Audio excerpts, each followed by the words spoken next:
Hello everybody, Lumus here from Failing at Gaming, and with me today is Asmoth. Hello, I was going to intro myself and then you did it, so fine. I literally opened my mouth to speak and then you carried on. I was like, oh, okay, I'll just take a sip of water. I'm sorry, with me today is... No, we've done it now. Alright. I tried. Yeah. Stepped on my line. Agnes.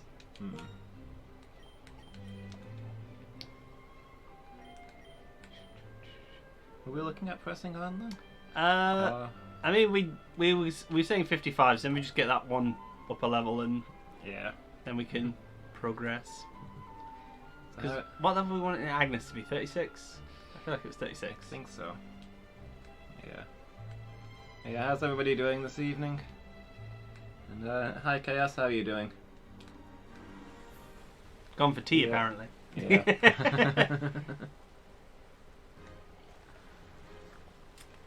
There is not a timer for that screen for a reason. Which is that it is mostly there while I bumble around. I try to make sure it goes on for at least a minute so that anybody who joins immediately skips the ads, but other than that it kicks off when I'm ready. So I have to post the links and stuff. And then typically have a brief panic attack before I start streaming. I'm fine once I start, but before I start, so nervous. You have so many issues. I'm not even compiling a list anymore. Yeah.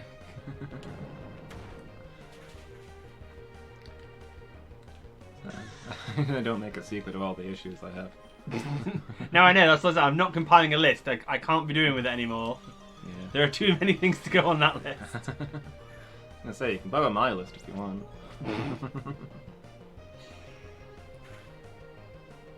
Not while I've got guests over, Chaos. So just for the Pokemon streams.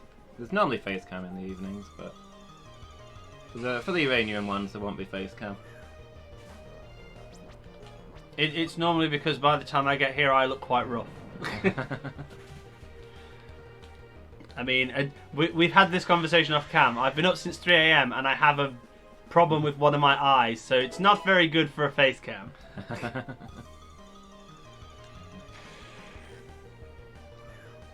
Yeah, it's just for this game.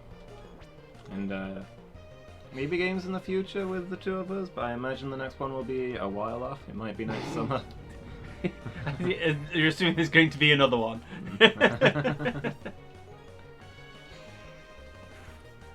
Although I have just pitched for another one. Yeah. Yeah, how are you doing, Chaos? You having a good evening? Dress as a pirate and put face cam on. Yeah, that's all you need. You need a disguise. I mean, to be honest, with my eye as it currently is, I could probably pull off an eye patch. Yeah. Do I have a pirate hat? I have a hat that could mistakenly be a pirate's hat. I have that beehive hat that I wore while I was playing the ninja. The character also wears one. Fair enough.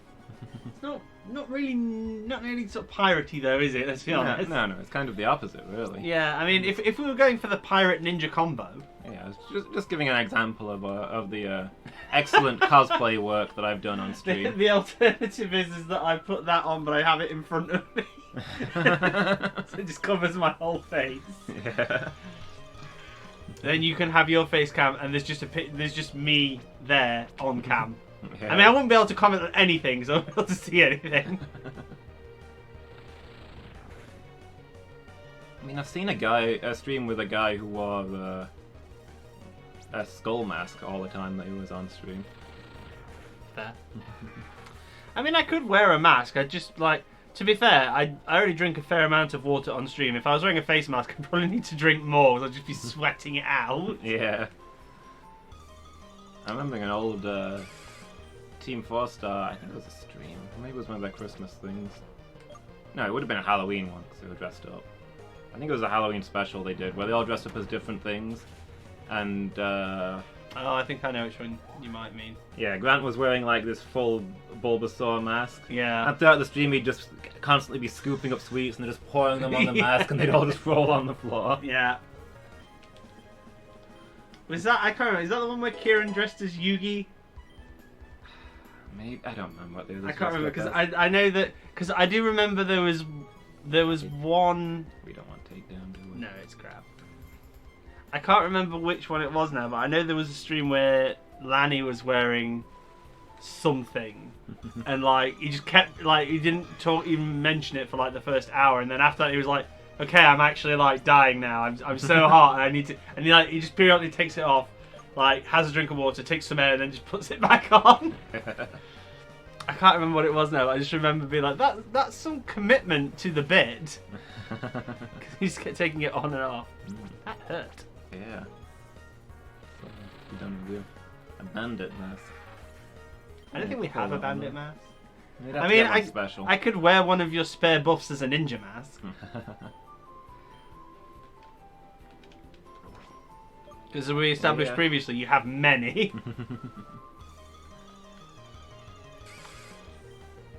But yes, I was at my other half the other day. I'm gonna say it was Saturday, probably Saturday.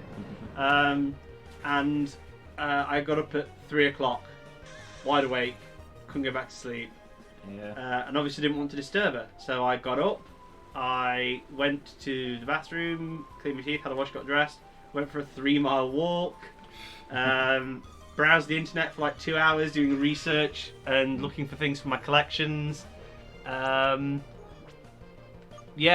Basically did all that, and then when I got back from my walk, it was like 7:20. I literally just sat down, got my phone out to check if I'd had any responses to any of the various emails I'd sent, and she stepped out of the bedroom. She was like, "Oh, you're up," and I was like, yes I am. Very, very up. Yeah. And she'd heard me go out of the room at 3 a.m. and assumed I'd gone to the toilet, and then hadn't noticed that I never came back in. And I said, "Do you want to know what's amusing about that?" And she went, "What?" And I said, "I've been in and out of the room about 5 times because I'd gone in to get my phone, my wallet, clothes, dressing gown, and toiletries, all in separate trips, and she hadn't heard me come in or out at any of those trips." Yeah.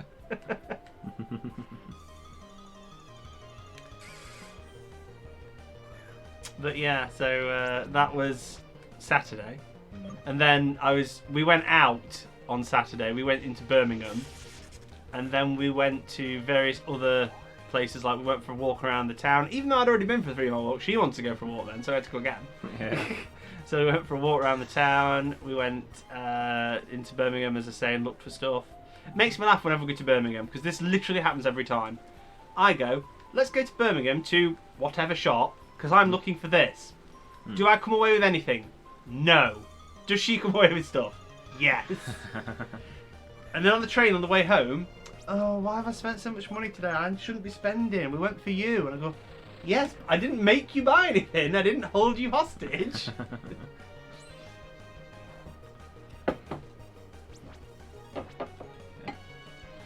Sounds like your sleep's as bad as mine, really. Yeah, I don't know why. I suspect it's that I've not really been pushing myself lately. Like the last few days have been relatively peaceful because I've not been going out as much because I've been doing stuff at home and research online and things. Yeah. And as a result, I'm not tiring myself out. So when it gets to bedtime, my brain goes, "You should sleep because you should sleep." But then after about 6 hours, it goes, "Okay, I'm not tired anymore. Get up." You are kind of a workaholic. I can picture you stressing out because you're having too much fun. I'm a workaholic. Yeah, you're a workaholic. There is no evidence to corroborate that. And I'm not the one doing like 6 streams a week at the minute. Every time you're between jobs, you're telling me how bored and miserable you are now that you're not working. I've been between jobs for ages. Yeah, not for a while, but you did do that a lot back when you were doing temporary work. That's true, and I was doing temporary work, and yeah, I just got very bored and irritable. Yeah. So now I guess it's Garlic Kid's turn to go punch some water things. Mm-hmm. Yeah, how many streams are you doing at the moment? 6? Is it 6? 9? 9? Yeah. Jesus. And I'm the workaholic. I do an afternoon and an evening stream every weekday, except for Thursday evenings.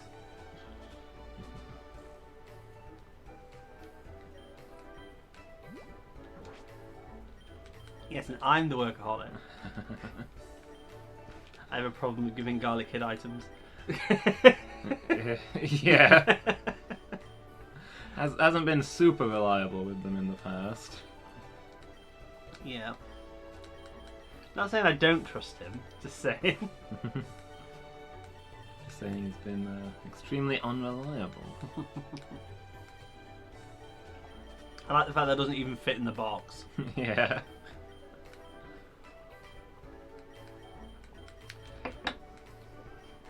I like that. You're a workaholic, and not working enough will make you not sleep. What is bubble bubble on there? The silver powder, isn't it? Yeah.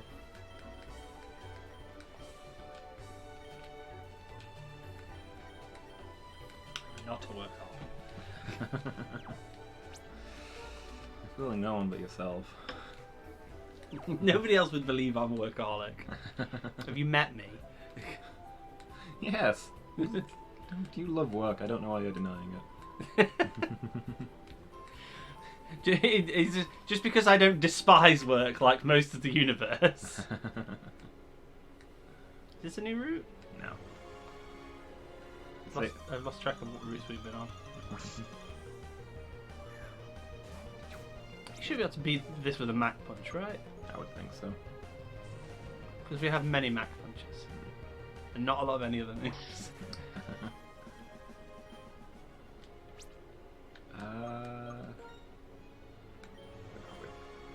So yeah, we're here. That was the last gym we fought. Oh, right, okay. So yeah, we want to take this route back to here, onto Venice City, the one with all the canals.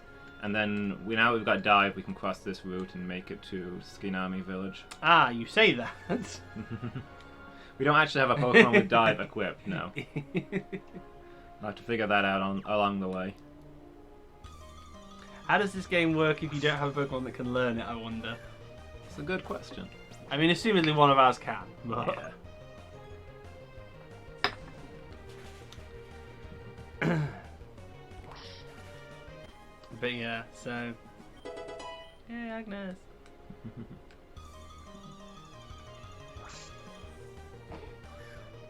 I like the fact they make a sound as if they're like being thrown. Yeah.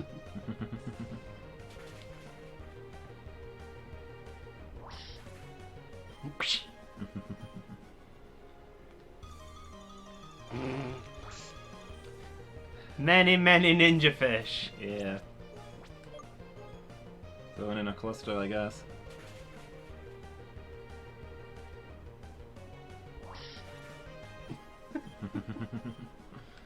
It's okay, they can't beat the hero that is Garlic Kid. Have you been there? Yeah, I say, how did we miss that if we'd been there?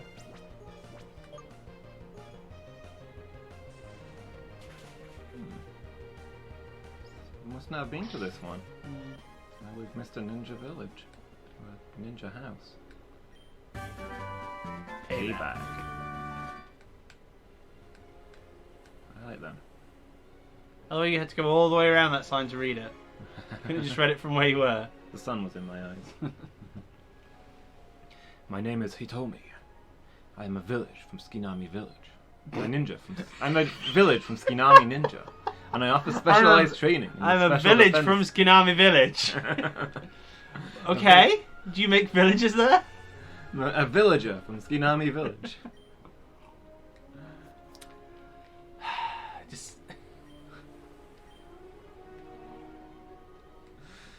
I don't know what to say. Nobody in this game can speak properly.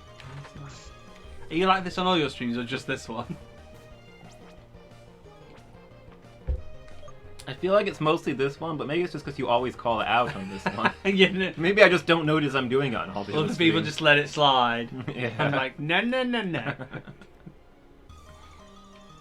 You will face your crimes against literacy. Yeah.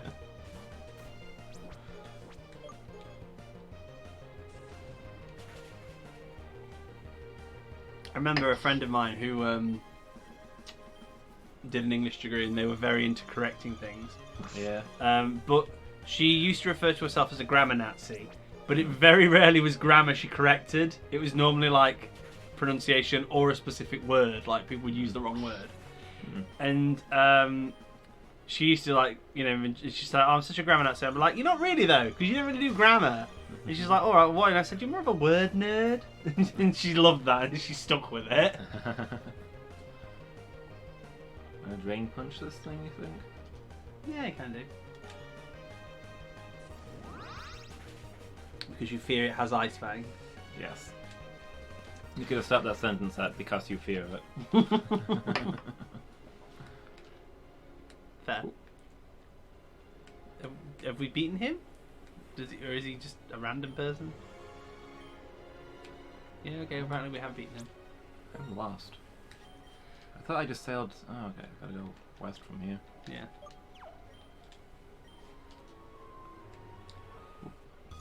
The universe feels out of kilter. Where is Miki? She said she'd be here. Probably still asleep. I think she went to have a nap. Naps off for the week.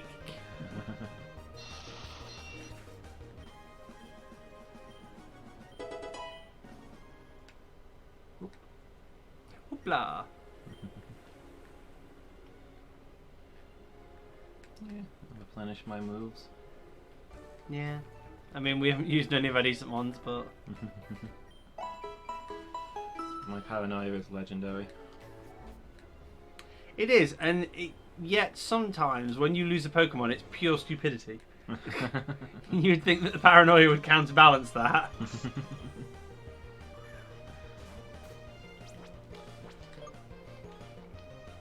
Paranoia is inherently not rational.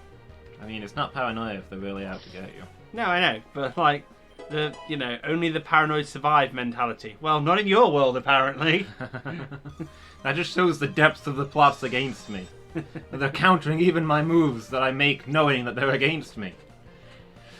They're playing on a level above. I was trying to work out if for a minute if that sentence was actually fully grammatically correct, and I was like, do you know what? I am going to let that one slide.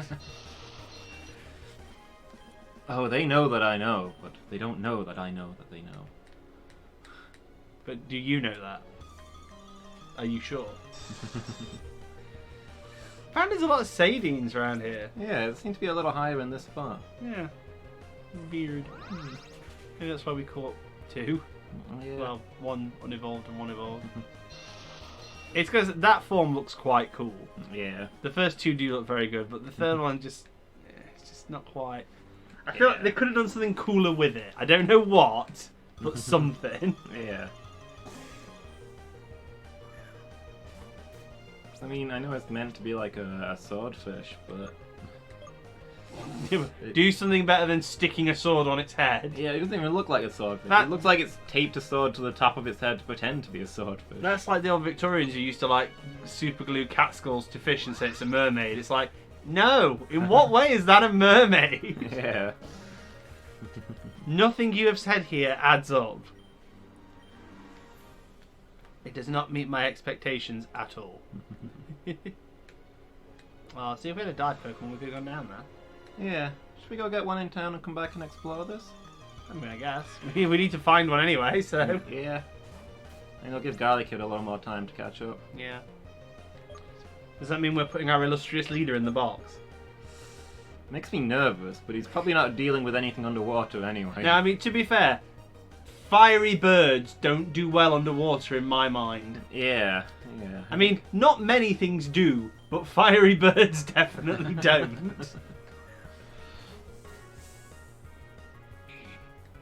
I'm sure there are better water Pokemon out there, but I do love Bubblebug. Yeah. And that's what Nuzlocks are all about. Losing the ones you love. Bulbug's just so solid. Bulbug doesn't shine and doesn't need to. Yeah, he's just tank as hell. Yeah. Takes the hits and keeps going. Surprisingly at times, but... One of those quiet stars. You're a pain. Yeah, it's not really good for us. No. Screw you. El Chupacabra. Which turns into a luchador when it evolves. Was there really any need? No.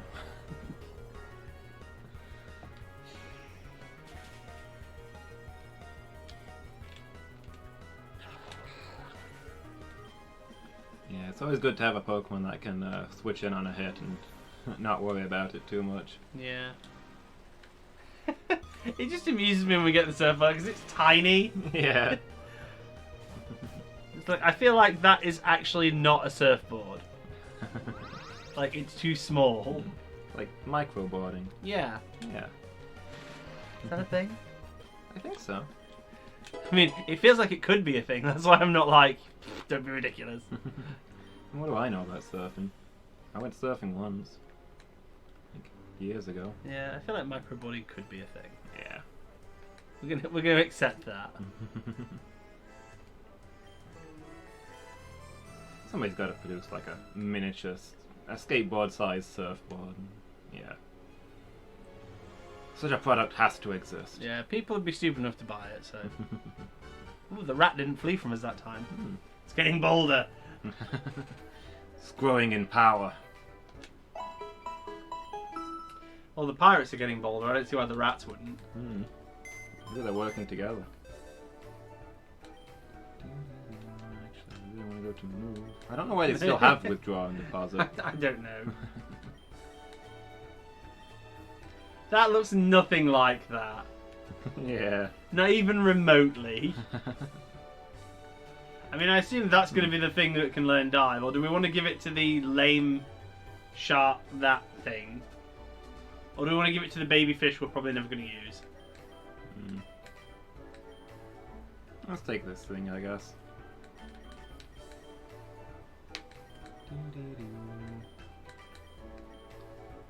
What if we want it later?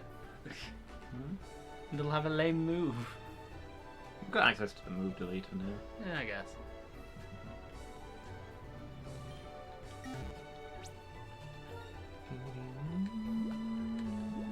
Can't learn dive.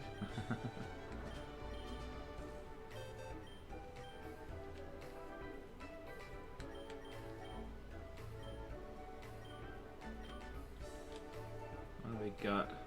Swagger, I would Yeah, think. give it a swagger. Dive, dive, dive! And then if we really wanted to, we could go back and get a submarine or something from that guy. Yeah. Assumingly he will give us a submarine because he gave us a surfboard. Yeah. A diving helmet or something. Yeah, diving helmet would be pretty cool. That was like that bit in Final Fantasy VI where you can travel through that underwater tunnel with an old diving helmet. A single old diving helmet. Despite the fact that there's 3 people in the party at that point. Yeah.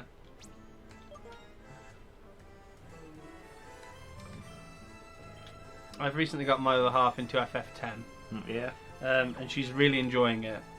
Having played no Final Fantasies at all, ever, she's finding it quite fun. I feel like 10's a hard sell as your first Final Fantasy.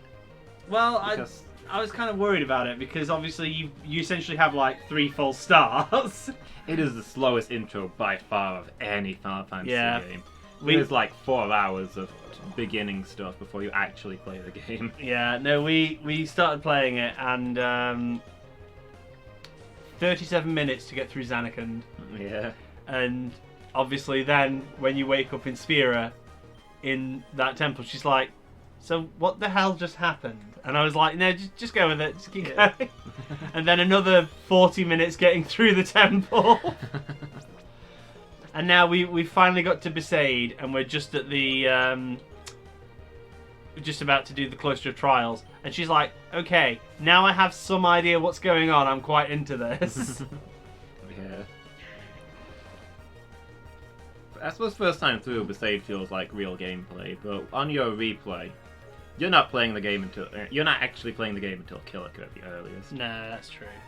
And even that's quite beginnery stuff until after Luca. Yeah, Luca's when it gets real. Yeah, definitely. I mean, I love Final Fantasy X, but Yeah. The start takes some getting through. Well, to be fair, it's quite good.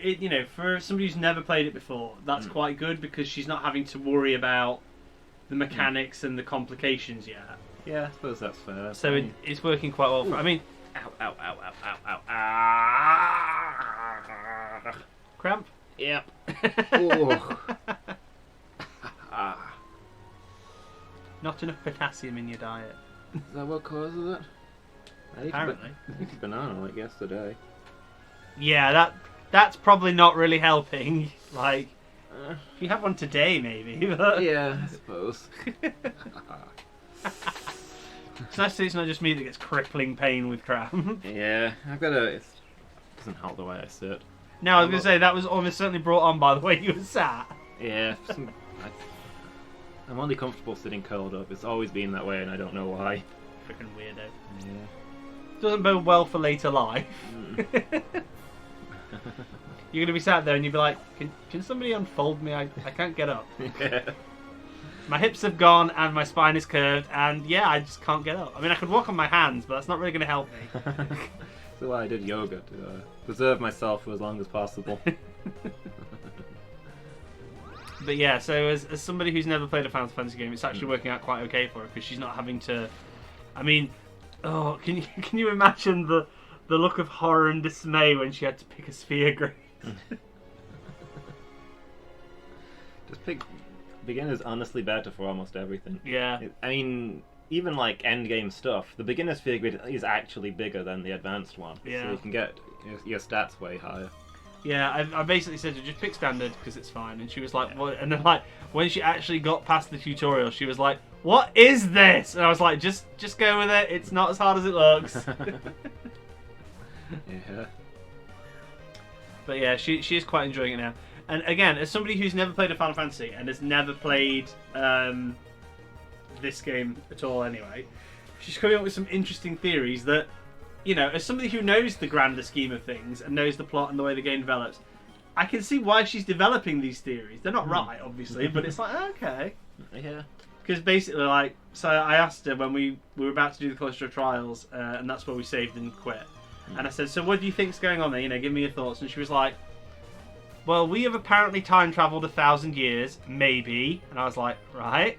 I mean, that's reasonable. Characters in game think that. Yeah, and I'm like, right, okay. And she goes, and sin is a thing that they think is caused by technology, which may or may not be the teachings of a bogus religion. And I was like, yeah, okay, so far so good. And she went, I feel like we don't know enough about the main character that maybe he's an Aeon that's not tapped into his power yet, because she hasn't met the Aeons. And I was like, That's not a crazy theory, to be fair. That's actually pretty legit, considering what we find out about him much later. Not far off. I was like, okay, because I was like, he's not an Aeon. You'll see why when we see the Aeons. And she was like, okay, but she's like, but I feel like that's what I feel right now. And I was like, yeah, that's a legit theory based on what's happened so far. She's got a pretty solid grasp of it. Yeah, I was quite amused, really. Those are solid guesses based on what she knows. Yeah. It's definitely quite an amusing... like, again, being in the know, you kind of go, huh. It is quite fun watching somebody play a game for the first time when you know what's going on. Watching what they get wrong, and sometimes they'll notice important things really early, and you're like, huh, I'm kind of impressed by that. Yeah. There was she's done some things like there are some things she hasn't spotted that I thought she might have done. There are other things that she has spotted, and I'm like, why would you notice that?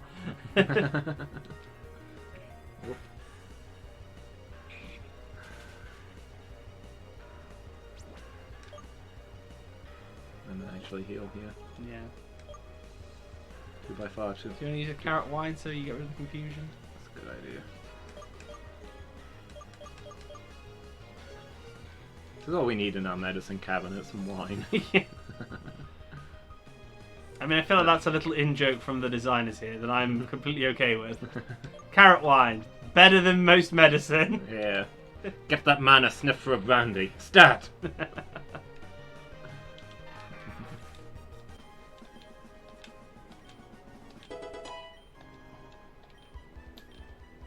Soul Flame. The hell is that? Steals their ability. Eh.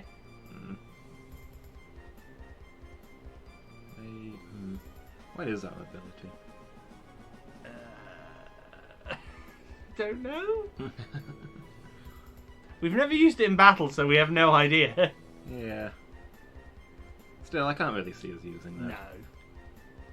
Why would we waste a turn using that? Yeah. I mean, I don't know. You're fighting a fire type, and they've got flash fire. Yeah. Okay, that is kind of a crap ability. Might change when it evolves, though. Hopefully.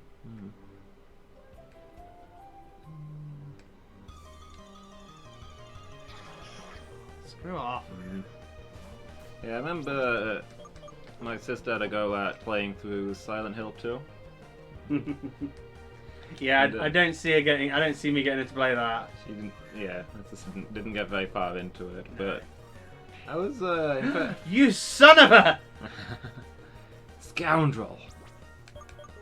Well, now we just have to murder you the old-fashioned way. Yeah. With our brain powers.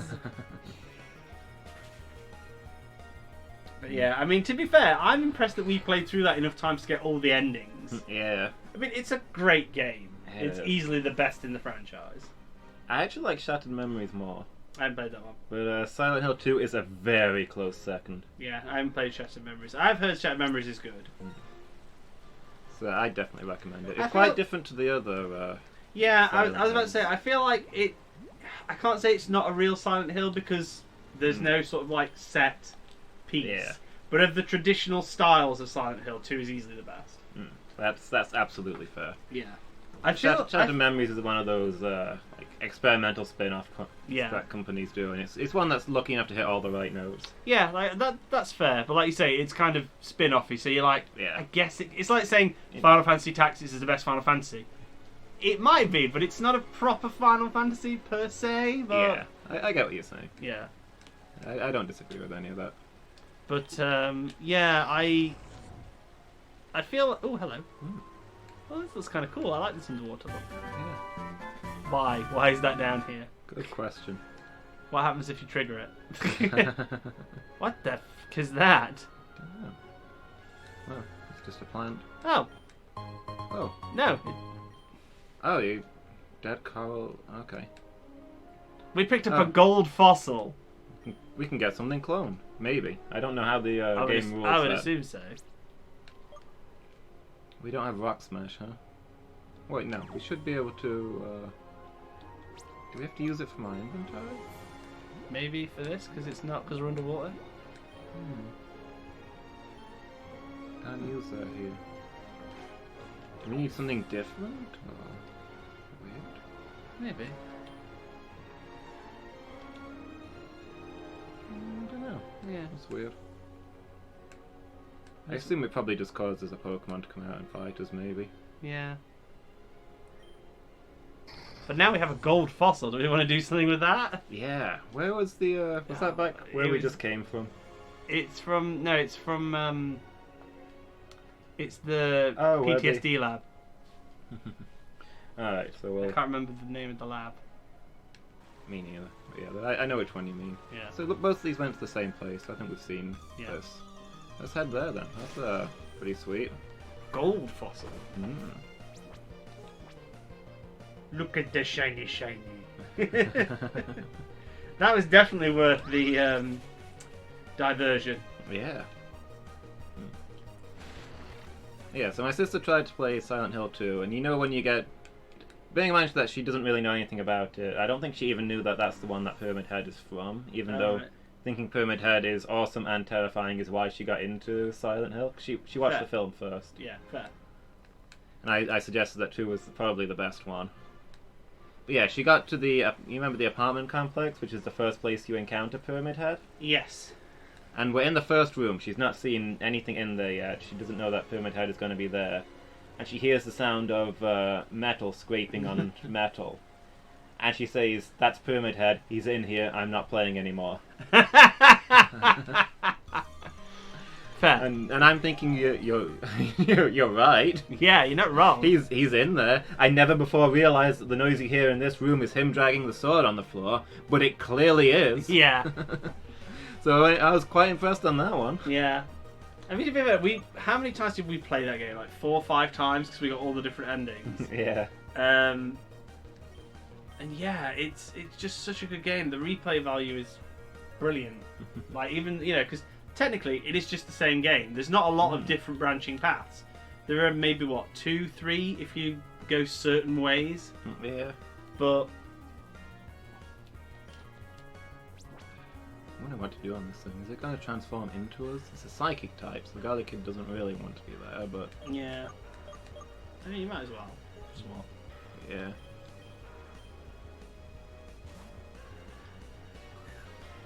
It's going to transform. It would be nice if we could transform it into a Garlic Kid and then swap, Yeah. but... I guess we no way of knowing it's going to do that. But yeah, Silent Hill 2 is definitely... There's just so much in it. Yeah. And the character development, the extra characters in it, they're all just great.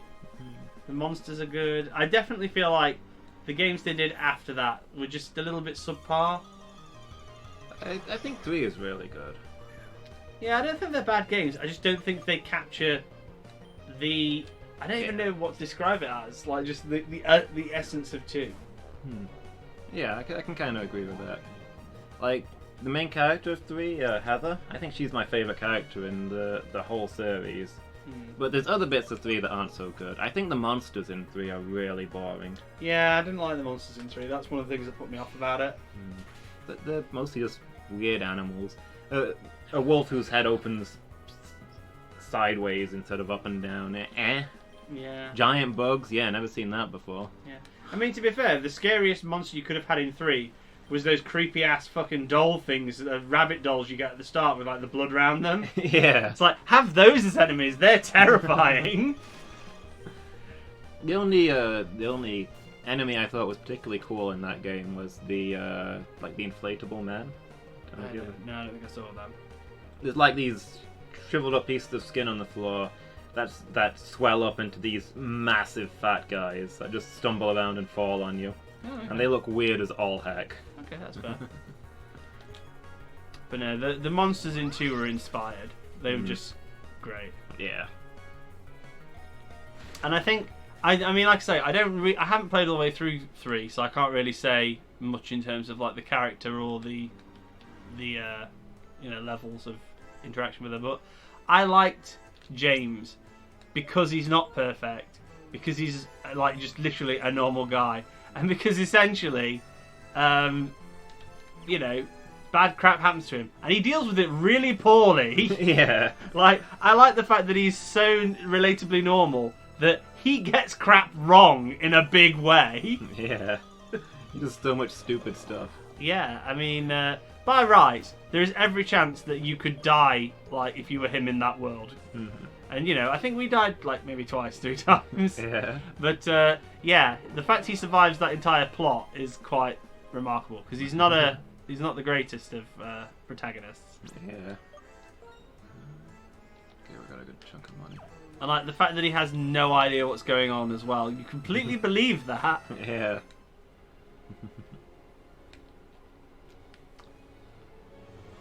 But yeah, I really, really liked 2. I thought it was very good.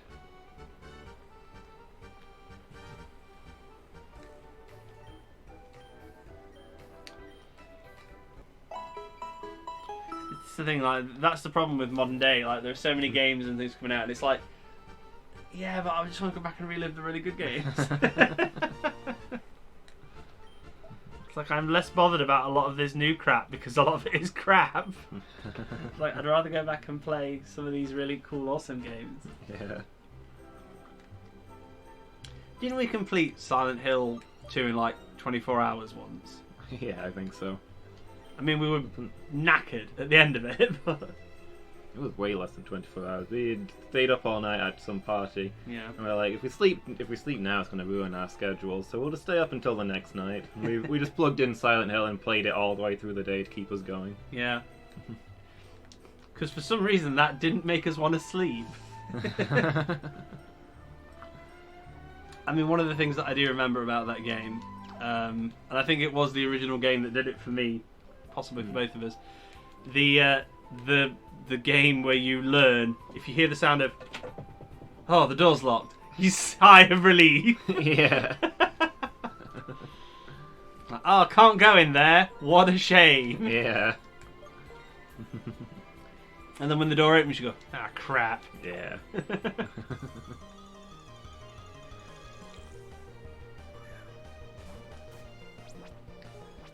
But yeah, there was lots of good things in that game. And obviously, as you're wandering around, there's ah, crap. Yeah.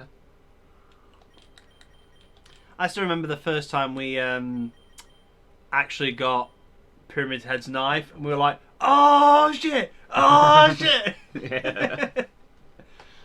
And it was amazing, but it was so hard to use. And then obviously on the second playthrough, you get the joy of having the chainsaw. Yeah. Which is kind of funky, but again, it's kind of awkward to use. I mean, they kind of do that on purpose. A lot of the Yes. weapons are made to be hard to use in Silent Hill games because the main characters are not fighters. Yeah. Mickey! Hey, Miki, how you doing?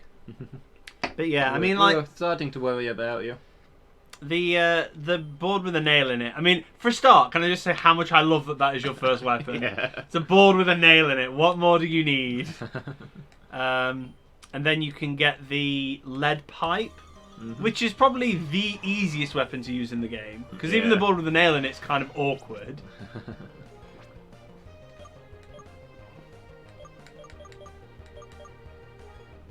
But yeah, the board with the nail in it's brilliant. The lead pipe's good.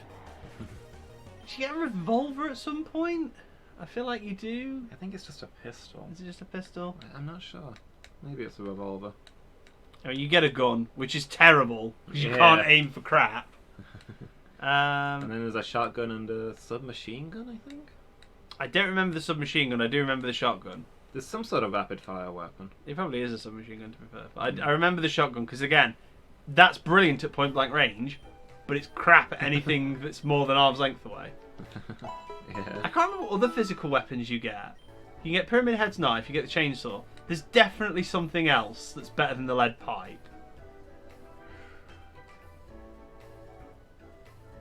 I don't remember another physical one, but it would be weird for the lead pipe to be the best one up until the, I think there is another one, but I can't remember what it is. Somebody mad at you for not replying?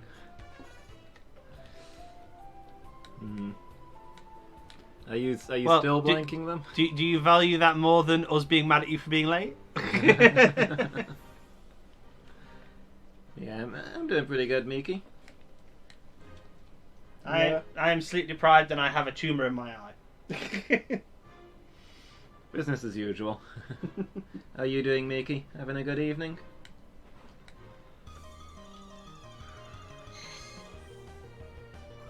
Let's say you get like a hammer or something, but I don't know. I'm looking it up because Can't picture it. it's bugging me.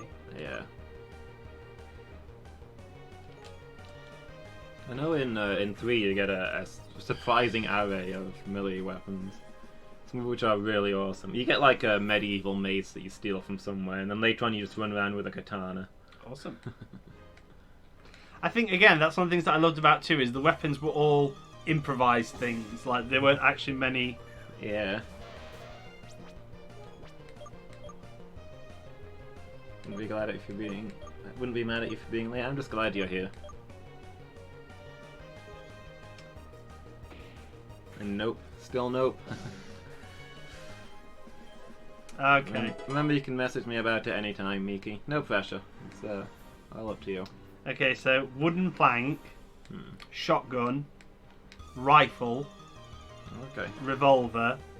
I think the rifle was an optional one because you can get that in the is it like some kind of town hall lodge thing or something? You can get that there, but you can miss it. Oh, I think I remember. Yeah, James gets the revolver, but the lady gets a semi-automatic. She has a different pistol, doesn't she? Yeah. Sounds about right. Oh wow, so according to this, it looks like there were 2 weapons we never got that I feel like we should have done. Yeah. Yeah, so, chainsaw. The one we were thinking of was cleaver. Okay, I don't remember that. I do remember that, because it's quite dangerous, but it's really short range. Yeah. So I do remember that. So yeah, the chainsaw, cleaver, great knife, handgun, pipe, revolver, rifle, shotgun, one plank. The 2 weapons that I don't remember ever getting is great spear. Oh. I did not know there was a great spear. Presumably, Pyramid Head's other weapon, but yeah, I don't remember ever getting that one. Yeah, and hyper spray. Hyper spray? What the heck is a hyper spray? I'd be mad if you set the world on fire. I mean, a little, but I just can't stay mad at you. If you gotta burn down the planet, you know. Yeah, we have a unicorn. Yep. Do you want to know what's really annoying? I'm 99% sure we actually did get this and didn't know it was a weapon. Oh. It says, the hyper spray. Description. Suspicious spray can. Effect unknown. I'm pretty sure we had that at some point. Yeah.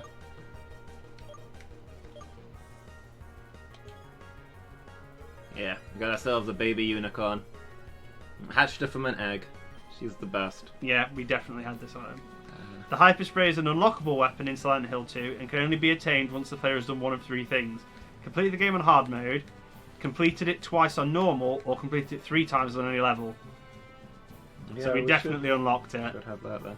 Yeah, I don't remember it though. The spray can be used in bursts by using the attack button, but you can also use it continuously. The hyper spray does not require ammunition. However, it must be shaken to recharge after prolonged use. A major setback of using the hyper spray is that it will gradually drain your health after an extended period of time. So essentially, it's a poisonous aerosol. Yeah. Yeah. Part of the thing about 3 was that you got this amazing array of weapons that you collected from different places, like this giant mace. And they're all really good weapons, save for the fact that they're being wielded by a skinny teenage girl. So they're mostly really, really clumsy. Until you finally get the katana and it's like, here's a good weapon that she can actually lift.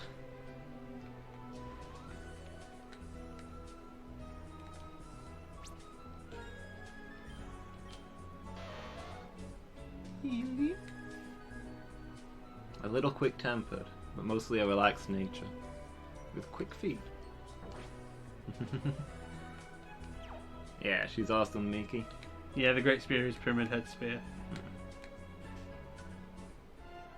That really annoys me now, because we definitely had the hyper spray and we didn't know it was a weapon. Yeah. Because I remember us picking it up and going, oh, we've never had that before. And then like looking at it, examining it and trying to combine it with stuff and going, what does it do? It doesn't do anything. Yeah. And apparently it's just a really poisonous aerosol. Let's see. Where's our gold fossil? A fossil of an ancient Pokemon that lived in the island. It appears to be a golden bone. Such good condition, too. I've done it. Wow, that was quick. Yeah. They set up all these machines. Couldn't they have done like a little animation there? Or created life! Jungor.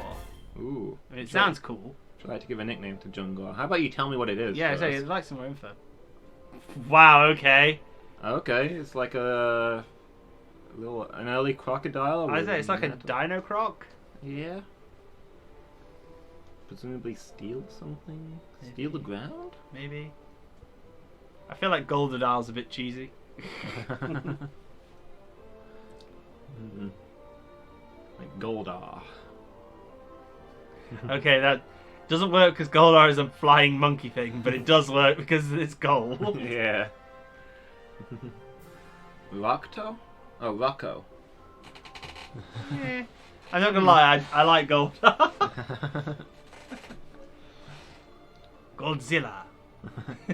Ooh, I like Godzilla. Let's go with Godzilla, shall we?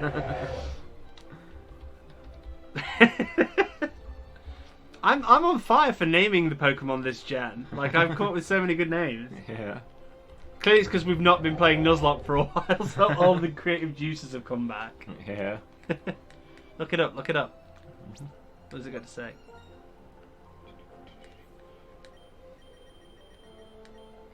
I'm struggling to tell if that nice hearing you is sincere or not, Miki. I think like you might be being sarcastic, but it's hard to tell. I wouldn't. I'm not sure she's forgiven me for being a jerk last time.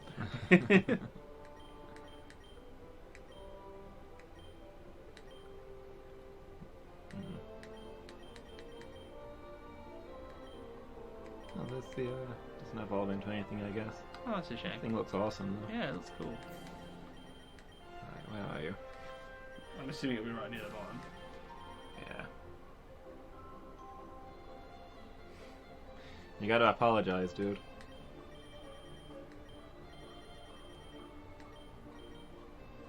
I don't see it. Oh. Maybe it was earlier up. No, wait. Oh, no, wait, there it was. Yeah, I was saying you passed it, right? Oh, fighting rock. Oh, Okay. that's unexpected. Yeah. It's made out of gold, but it's not a... Well, I suppose gold isn't steel, but still. Studded with pieces of solid gold. Because of how valuable this Pokemon is on the black market, its population dwindled and became extinct in the... In the something. In the... God damn it. We will never work out how to move that screen on. No.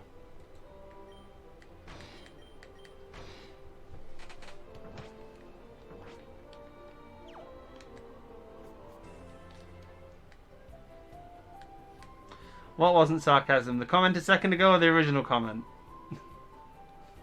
The original one, I think? Well, I don't know, because you sent that one with really, with a question mark, which could be sarcasm.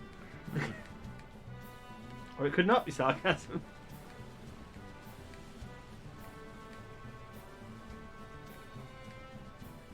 Hey, mischievous nightmares. Does anybody breed Krogan? No?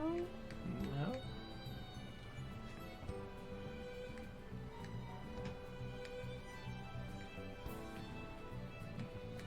Oh, okay, No. that's fair. I'm not following. Is this a setup for a joke? How are you doing anyway, Nightmares? Having a good afternoon? If it is a setup for a joke, it's the most random setup I've ever heard in my life. Yeah.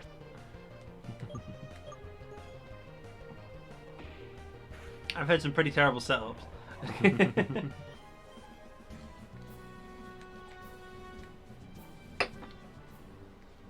there anything else we want to do on this island? Not that I know of. Hmm.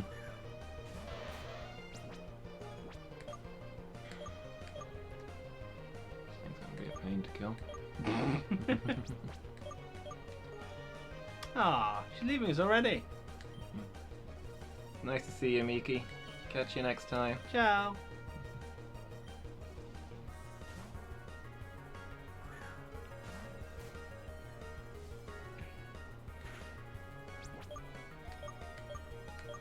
Looking for a Krogan so your starter can be it. Okay. I think you can get them. I think you can get them quite early in the game.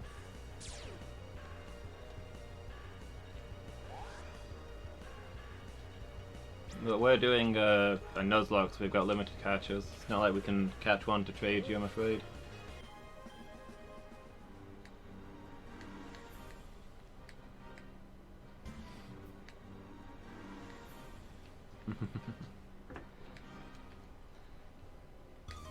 Say you're sorry, Asmoth. She's talking to me. You haven't apologised.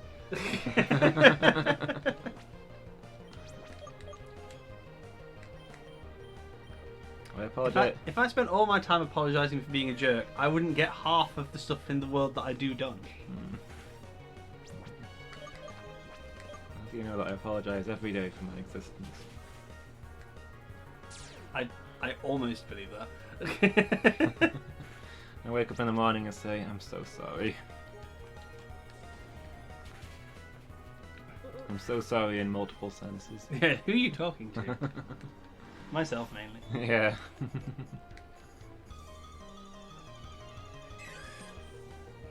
I don't think Krogan's even in this game, is he? Oh no. No, you're thinking of Forterog. Yeah, I'm thinking of Forterog, sorry. My bad. Yeah, I don't think Quogunk is in this game.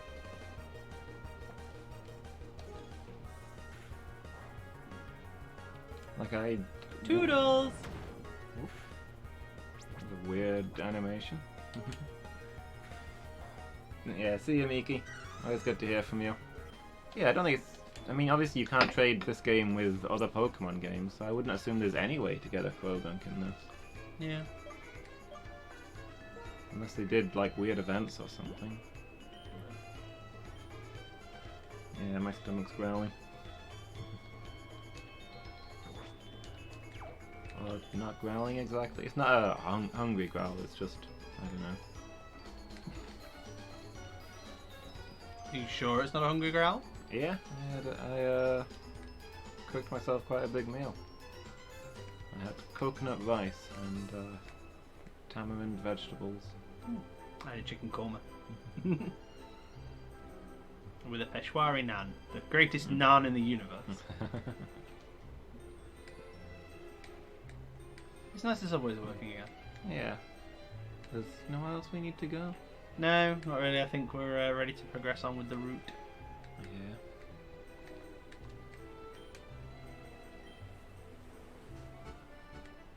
We shouldn't complain that there is at least somebody willing to take us around. I begrudge that we have to pay for it. Yeah.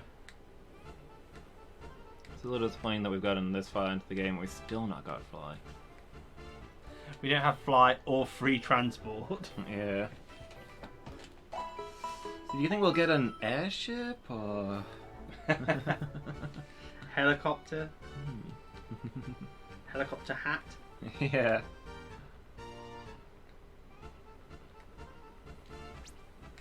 Okay, I mean... Is there anything we need to do? Not really. I think it's time to press on. Press on into the pirate land. Yeah.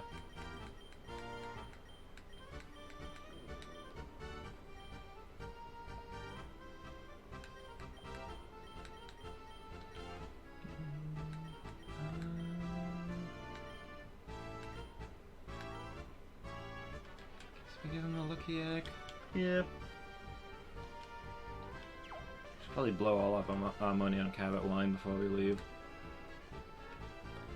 I don't feel like it's ever safe to blow all your money on anything in this game because you never know when you might need more money.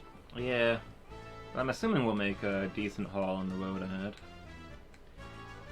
Yeah, you hope so. I'm amused by the fact that this place is described as a pub. Yeah. Yeah, because, like, you know, pubs are quite specifically British, really. Yeah, do they not use the word elsewhere? I mean, I guess in... I suppose it's normally a bar in America. It's normally a bar. But I can see places... I bet, like, there's places in America that call themselves pubs and, like, do like an old-timey kind of deal. Yeah, they're pretty much, like, trying to be a British pub. But... Like, don't all the Irish places call themselves pubs? Yeah, because they're not American, because they're Irish. And they say they're not American. Well, yeah, you know what I mean. Yeah. Let's not start the, if you're... 13th generation. Yeah. Like, I get that maybe your great-great-great-great-great-granddad was, Irish, but if your great-great-great-great-granddad was born in America and no other person in your family tree has Irish ancestry, you might be pushing it a little bit. I would say that is fair. Oh, a dive spot.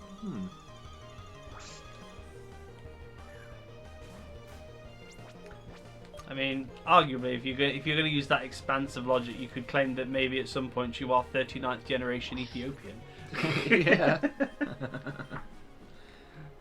I mean, I'm like... My granddad was Welsh, and I don't really consider myself to be Welsh, but I'm more Welsh than a lot of... Oh wow, there's trainers down here. Huh. And grass. Expecting that. Grass I was maybe expecting. Yeah. Oh, the trainer's cool though. I'm curious if we can catch something down here. Probably. We haven't been on this route, right? I think we caught something. Actually, did we catch? No, I don't think we caught anything because we could only find what we'd already got. Yeah. So in theory, we're safe. Hmm. Well, the game will tell us if we're not. Yeah. Wondering who our catcher is. Well, I got leech seed. Depends on the level. Yeah. Leech seed or surf. Or... Yeah, maybe Claptrap or Anya can handle it. Depends what's here. Why do you keep calling it Anya? Is this an alternate pronunciation of that spelling? Oh, joy. There's a character in Bravely Default. Hello. Oh, that's interesting. I'm okay with that. Yeah. 37, so Claptrap should be able to be okay with this, right? Yeah, it should be. Just don't let it die. Hmm.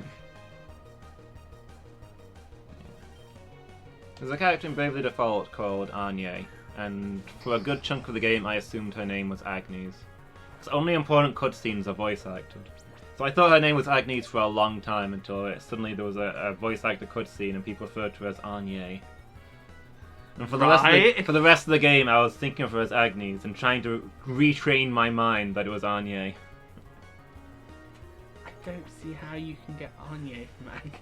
I think it's the, isn't it the French pronunciation? Maybe. To be fair, I think there's a little thing over the E. Yeah, but the second letter's G, not N. That's what makes it R. Maybe. Otherwise it'd be Anne. Anyway.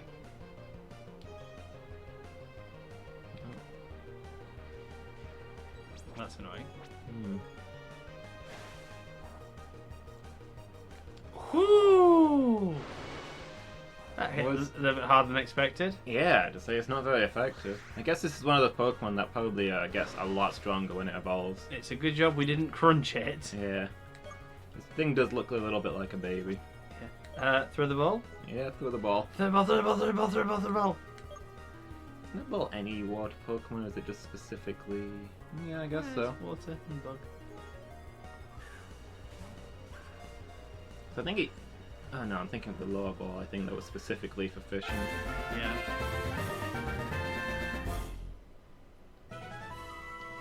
Ooh, water fairy. Sea nymph. Water oh, okay. I think we were speculating that it was water ice, weren't we? Yeah. But... that's cool. It's cool. That makes sense as a fairy type, actually, because you get the... they're obviously based on the Silkies, the, like, seal women. Hmm.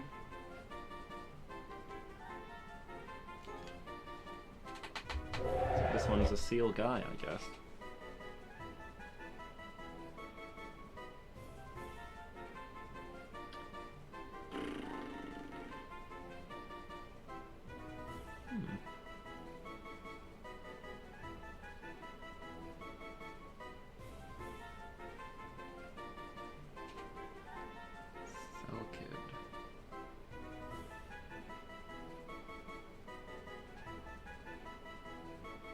I kind of want to name it Golly Kid Jr. It's got kid in the name. It's obviously going to be his apprentice. No. Golly Kid 2.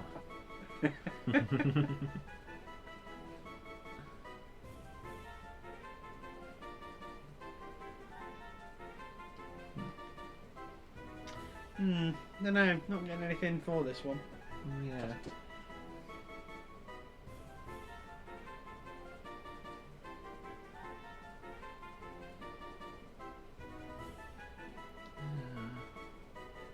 Water fairy sounds like a crying child. I don't know. Sounds I like a think crying child. Yeah.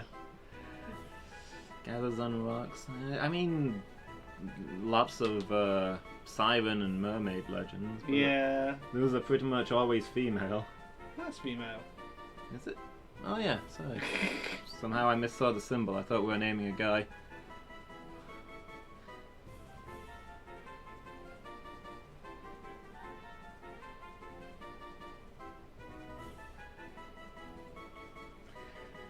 I mean, that's not really helping at all. called Siren with a P. Like the brain-sucking aliens in Red Dwarf. Yeah. With a comma that may or may not be a kidney.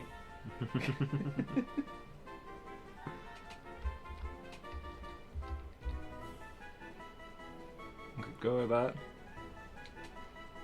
I think anything better. Why am I doing all of the work here? You come up with something. You told me you're on a roll. I don't want to interrupt you when you're doing well.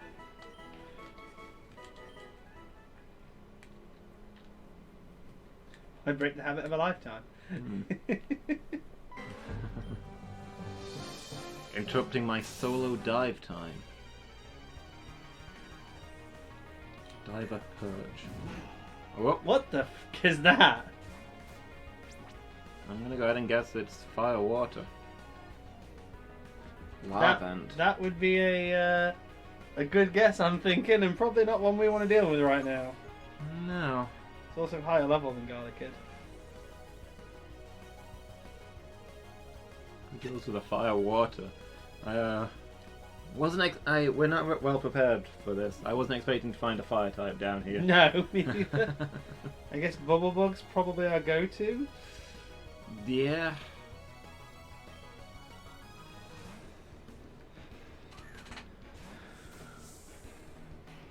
Lava Plume. Ooh. You know what's infuriating? There's that. If it was raining, that fire attack would be weakened. But here, underwater, at the bottom of the ocean. It's not. Yeah. I mean, I'll be honest, I thought you were going to say, you know, it'd be really good here. Yeah. Well, not really, because it's water. No, that's also true. So what, we're hoping it doesn't do that again? Yeah. That's our current plan. I think it didn't. Okay. But what do we do? Surf should be neutral. Alternatively, we've got Shadow Ball. Surf is probably better. Stab's probably going to be stronger. Yeah. 55. Level 55. Yeah. You said 60 wasn't enough. You said 60 was too high. I said 60 would take forever. I mean, we could... Oh, Selkid is a female-only species. Oh. Does that make a certain amount of sense? Yeah, we won't be getting the evolved form of this. Is Lava Plume physical or special? Special. We could pop an X special defend. You could. That's probably the best choice because it's going to take us a little some time to battle this thing down with just surf. Yeah, true. Selkid evolves with friendship. Okay, so it seems legit.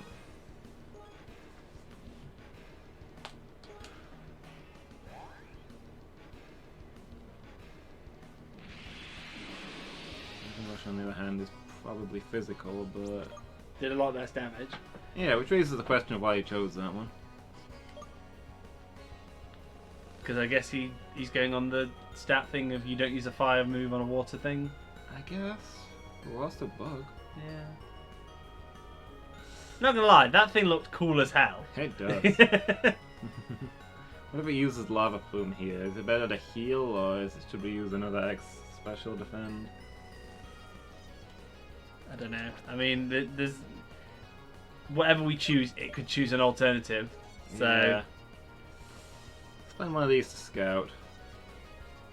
Okay, You so know that- stick with Dragon Rush. Yeah. We know that Dragon Rush isn't 100% accurate, so... Right. I might use another X special defend just in case he surprisingly mixes it up on us.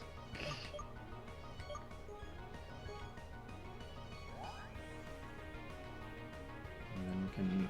Whoop. Like that, you mean? Yep. Woo! Heal, please. Glad I used those X special defense. Jesus. Well, now it's crippled itself, so Yeah. now we murder it. Jesus.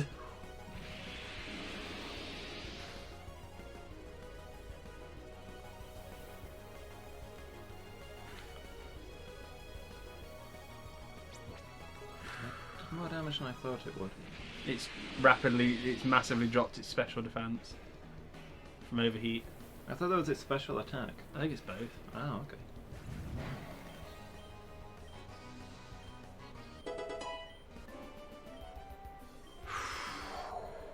You, sir, are an ass! I hope you drown. So, let's heal. Yeah. I'm tempted to go right back to the Pokemon Center. That was, horrifying. Yeah. Freaking... Look, no, I'm going to look that thing up to see what the hell that actually was then. Because in theory, that was a fire water, but it had a dragon move, so... Yeah. I suppose it could be Water Dragon, but... I don't know how much the damage that those fire moves were doing. That had to be stab. You hope. Mm-hmm. Yeah. Maybe it was just a monster. If we could have caught one of those down here, I'll be gutted.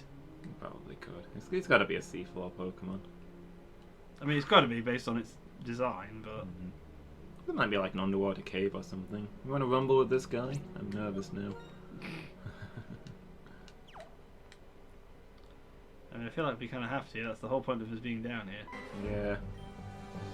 Crash. That's the sound coral makes when it shatters. I mean, yeah? Rain or... No, we can probably handle that. Yeah. No, maybe not with Garlic Head. No, 2x4 should have this one. So much for Garlic Kid being good down here for training. Yeah.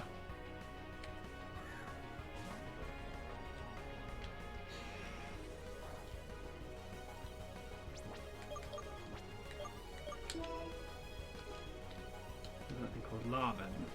Mm-hmm.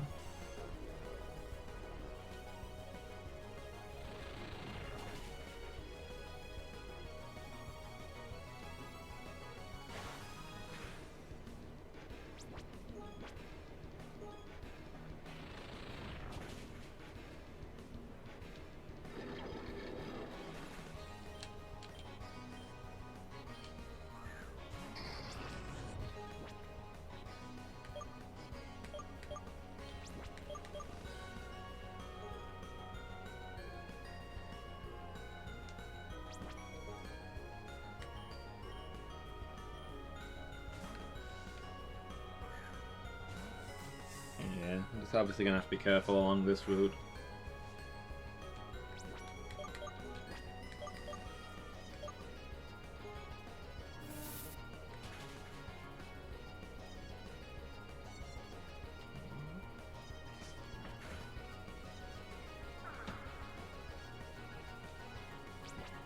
Both those 100% accuracy. Yeah.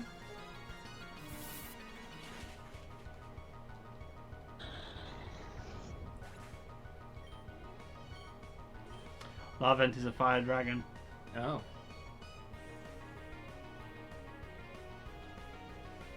Well, that...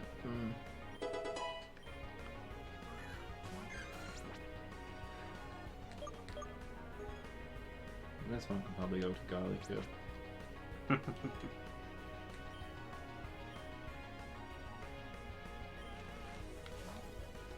Arguably makes it easier to deal with. Yeah, it's just a one-off. Doesn't evolve from or to anything. Yeah, sounds about right. Just broken as shh. Oh wow. There's a lot of dragon types in this game. Yeah. So, baseline stats. This might explain some of what happened as well. HP 70, attack 80, defense 70, special attack 105, special defense 70, speed 80. So it's average across... Oh, maybe that's why we can't break Coral. Yeah. So it's average across the board, apart from its special defense, which is broken as special attack even. It's legit. Yeah, I'm remembering now. We said we were going to get to level 55 and then go fight those other trainers before we moved on down this route. Oh, okay. I'm not convinced we would have fared any better against them, if I'm honest. No. Considering they were monsters in their own right. But we can head back and kick some teeth in or try if you want. Because we still don't have anything for a fire dragon. Wasn't the water type that was a problem. But, I know, because we boxed our... Yeah, Kai could have handled it. Yeah, well, we boxed our ice type. Yeah. And, well, we don't want an ice type going up against one of those things anyway. Well, no, but we dropped our ice type and we, our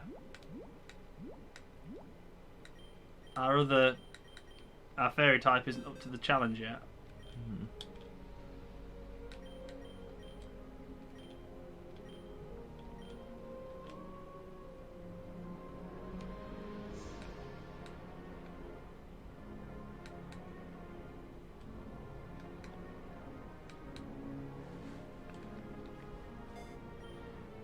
As well have this on our dive Pokemon. Yeah. Smash some coral. Oh, got a blue shard.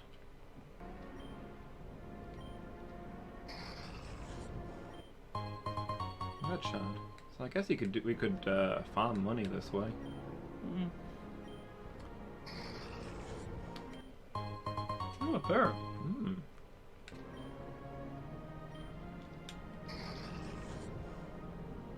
Nothing in that one. Getting a pretty good return on this though. Is he dead? Yes. He ran out of oxygen some time ago.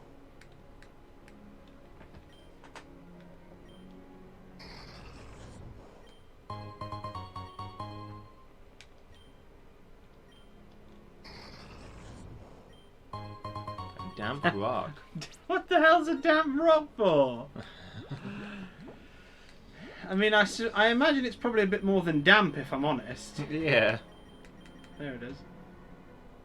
Sends the duration of the move Rain Dance. If you're relying on that move, that's not a bad thing to have. Yeah. 42, damn, that thing's hard. Drain it. Yeah. So, I mean, this could be a good training slot as well. I mean, it's probably a good training stop for Garlic. Yeah, who is behind? If we take a quick break there, and we'll be back shortly. Yeah. Alright, see you all in a moment. So you left us underwater for like 5 minutes. You do know we've drowned, right? The Sonic 2 music started playing a while ago. That music is horrible. It is. Haunting music.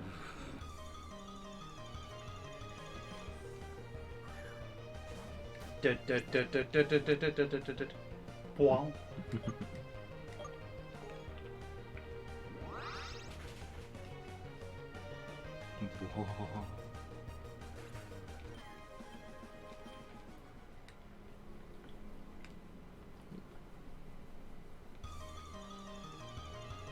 Yeah, if those things are down here, they are there.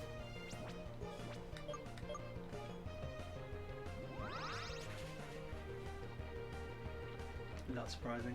Mm.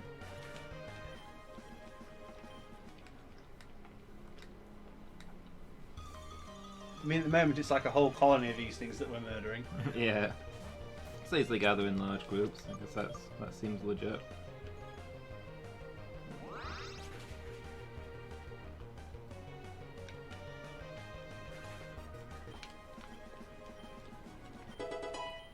Ooh, getting there.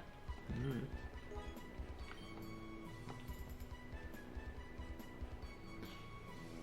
I mean, probably better than quick attack. Yeah.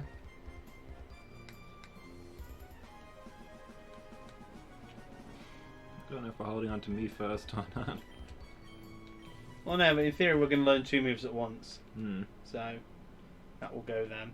Yeah, I think once we evolve, we're just going to be completely mixing up our... Oh, hello! Mm. You will make an adequate kill. Drain Punch.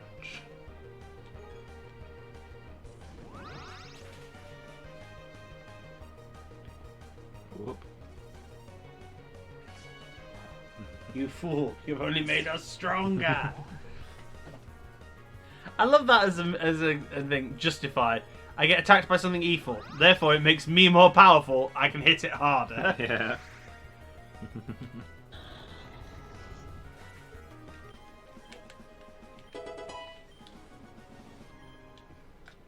I'm starting to wonder if God Kid actually learns any more moves. Yeah. I mean, we got him at like level 50. He's only level up Oh, like we 3 could have had a times. Corsair. Ah, would have been nice. I would have loved a Corsair Reef. Yeah. Giga Tree. Hi, hi. Hey Jess, how are you doing? You having a good evening?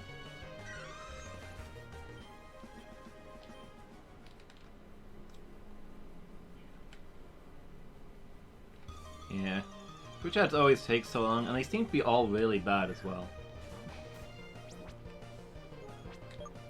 Like, the one for Amazon Prime, I think it's advertising their media service, starts with some people singing Wonderwall very badly. Okay. And I hate that song when it's sung well, so that's a product I'm not going to be buying. Oh, what? Ah, that's yeah. Would have liked one of those. Can't really go on the look, because I mean, how many things have we gone Yeah. through? You gotta accept this is like the 5% chance. Yeah. Back from work finally.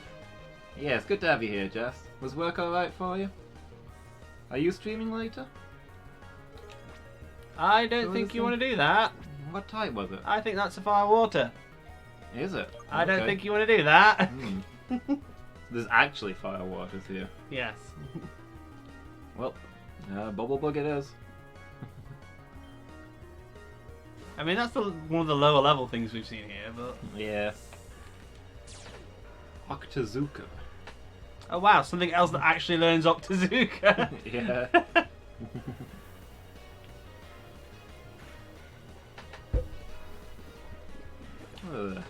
There was an ad recently that really annoyed me.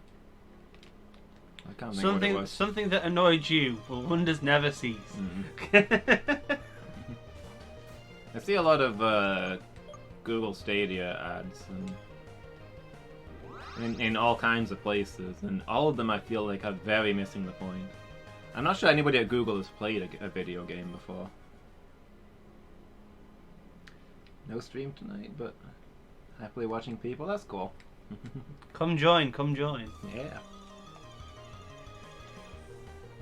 I will not be getting an early night because when I'm done here, I've got to drive down to Birmingham. Yeah.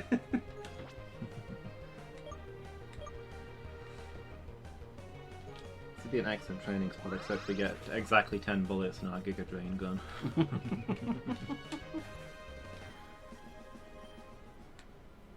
Oh, I remember what it was. There's a Coke advert they've just added to the rotation.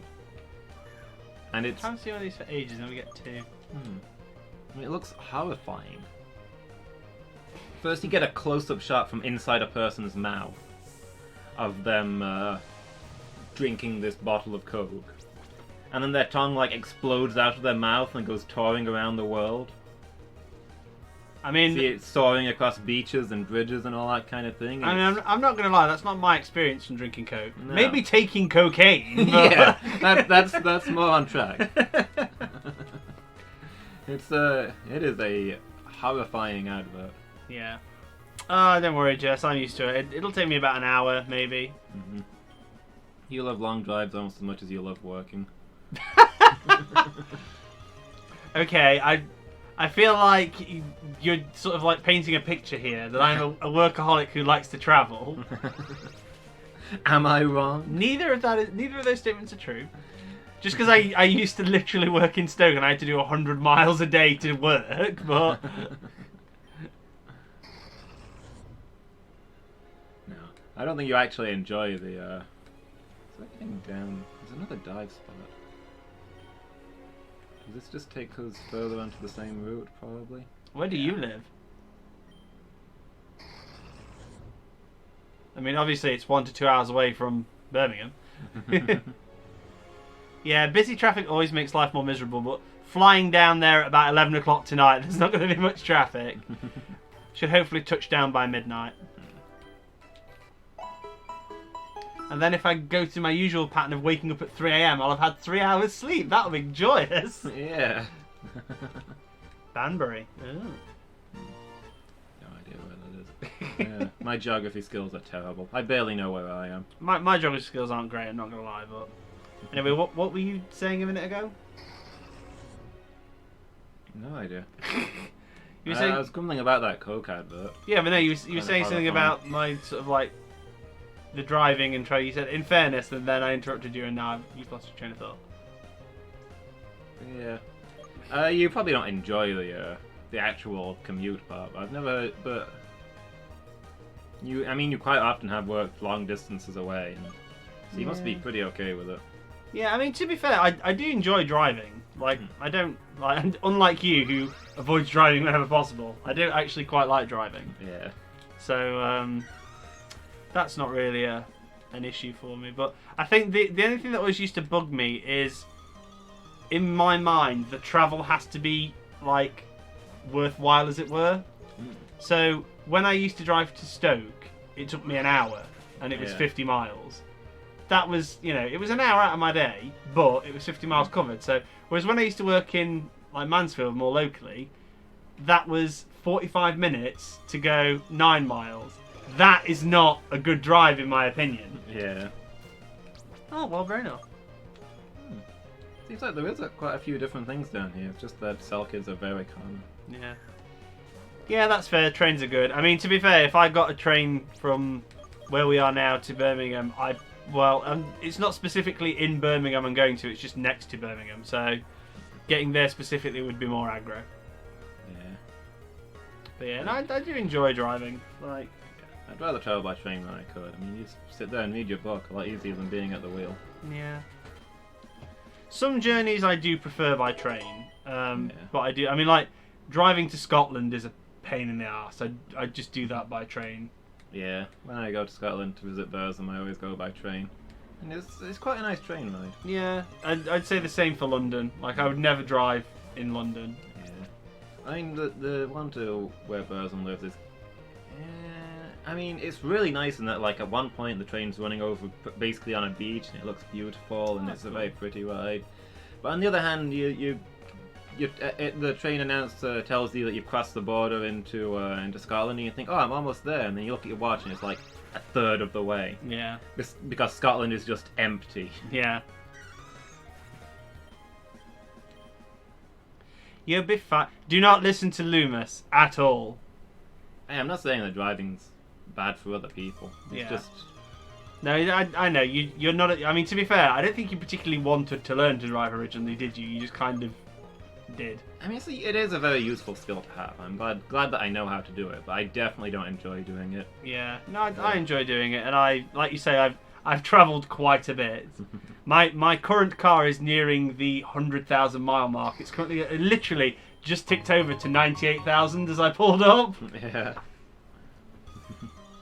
I pretty much just use it for going to... Well, I used it for going to work and back, and now I sometimes use it for going to the pet shop and back. That's about it. If I'm getting something big that I don't want to carry for the 5-minute walk home, I take the car so I can put it in the boot. Yeah, no, like I said, I used to work in Stoke for a year, so I travelled there daily. I travelled to Birmingham quite regularly. Obviously Derby, Nottingham, Chesterfield. Lots of driving. Lots of driving in one day, I find, at the moment. So, like, it used to be just I would go to one place and that would be my... Another damn rock. Drive for the day. Whereas now, I think it was the other day, I started... of course. So you can actually get a taxi from these. Yeah. Where did I started in... Yeah, no, I started in Birmingham, drove to Derby, drove from Derby to Ulverton, drove from Ulverton to here, and then went back from here to Birmingham again. And like my car had its MOT last week, and they were like, in another 2,000 miles we need to change tyre. And I was like, oh, that'll take ages. And I'm sat here now going, how many drives will it take before that 2,000 miles is up? I don't feel like it's going to be as long as I thought it was. Yeah. I don't go through tyres that much considering how much driving I do.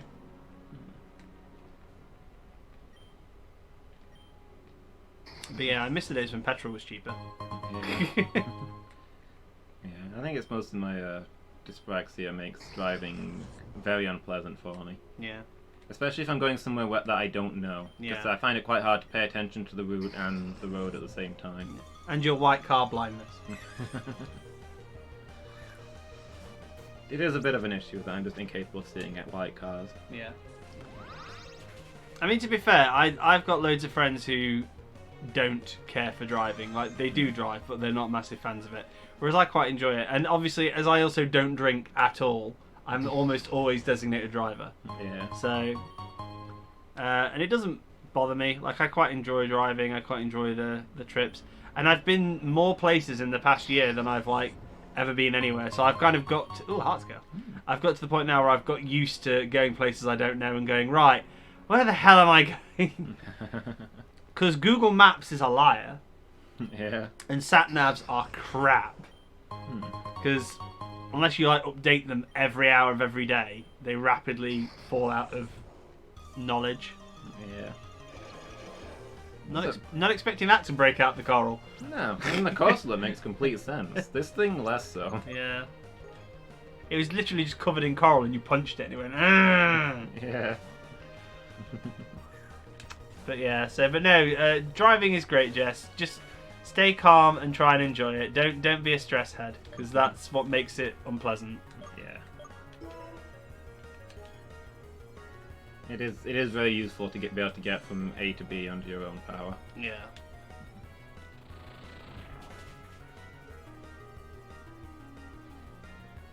I remember my first driving lesson. Something that most people I've told about have agreed with. The first time you move the car, when you're in first gear and you lightly tap the accelerator, Yeah. and the car starts to move forward at like 2 miles per hour, and it feels like a million. 'Cause you're in this big metal engine that can't be stopped, and it's like, oh crap, oh crap, oh crap, what am I doing? Yes, no, I didn't have that. But to be fair, obviously, I grew up with loads of cars, so... Yeah. But I tell you what I do remember. I think it was literally the first time I went in your car. Yeah. And we popped down to the shop to pick something up. And I got in the car and headbutted your mirror and it fell off. Yeah.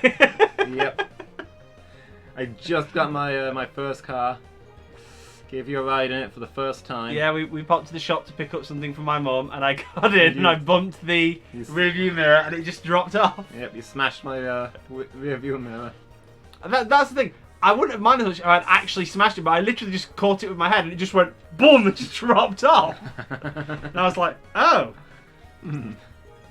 wasn't expecting that. And you were like, well, what do I do now? I was like, just drive without your mirror. Yeah.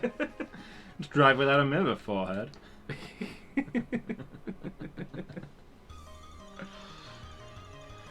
I mean, to be fair, my other car doesn't have wing mirrors. Yeah. It only has a rear view mirror. All the damage to my car has been done by other people. Yeah, you're hardly in the bloody thing, that's why. I mean, my mum reversed into it once.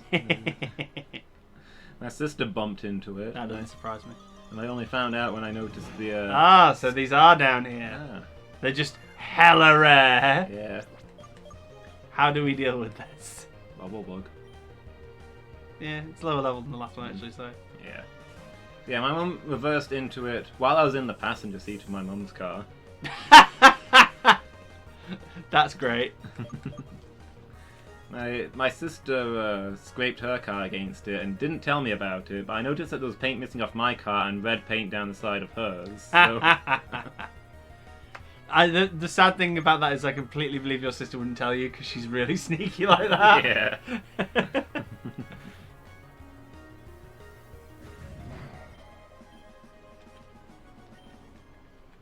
Oh dear. Yeah. I think my favourite story like that is when my car was playing up. I got in my car and it wouldn't start properly. and I had to get my dad to come out and test it, and it had a problem with the battery. It was just, the battery was just knackered. So, but I managed to get the car out onto the drive from in the garage before that happened, but then I couldn't do anything with it. So he brought me a new battery and installed it, and I was like, great, okay, that's done. Tested it, it was fine. I was like, okay, well, I can just reverse the car back into the garage now. Job done. So I started to reverse the car back into the garage, and as I went over because my garage has got like a little lip. Yeah. As I went over the lip, a tyre exploded. Oh. And I was like, what the hell?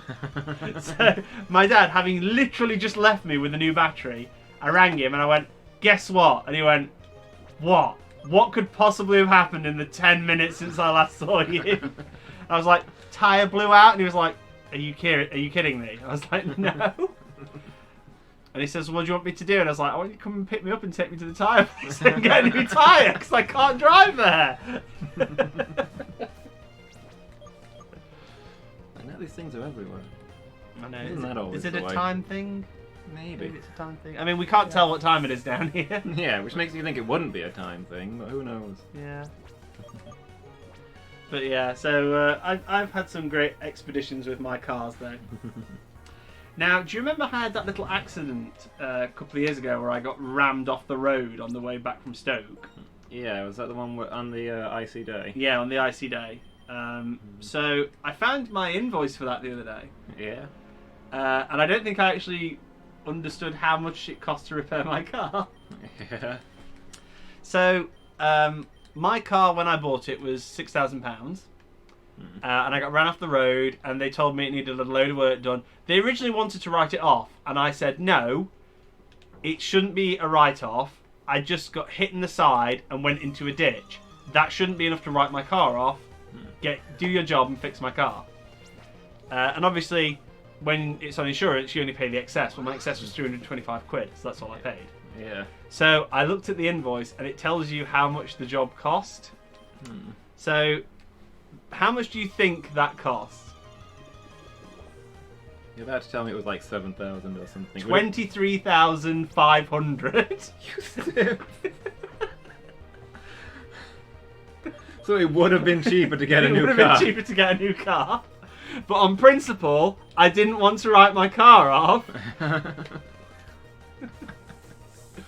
So some poor insurance company had to foot the bill for £23,000.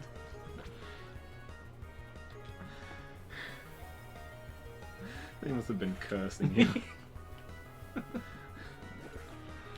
Well, like I say, it's the fact they were like, "Oh, write it off," and I was like, "I'm not having a write-off on my insurance history." Yeah. But yeah, so £23,500. Because it turns out that, I mean, this is the thing that always bothers me about insurance. So they said like it's not worth repairing it for cost, and I was like, rubbish. Now, obviously, when you have an accident, you don't know the full extent of the damage until you go underneath. So looking at the itinerary, so I'd been hit in the side, and I knew that was an issue, and I knew that it had fractured my wheel arch and whatever. And then looking at the repair thing, so it was new back axle, new shock absorbers, new rear driver side panel.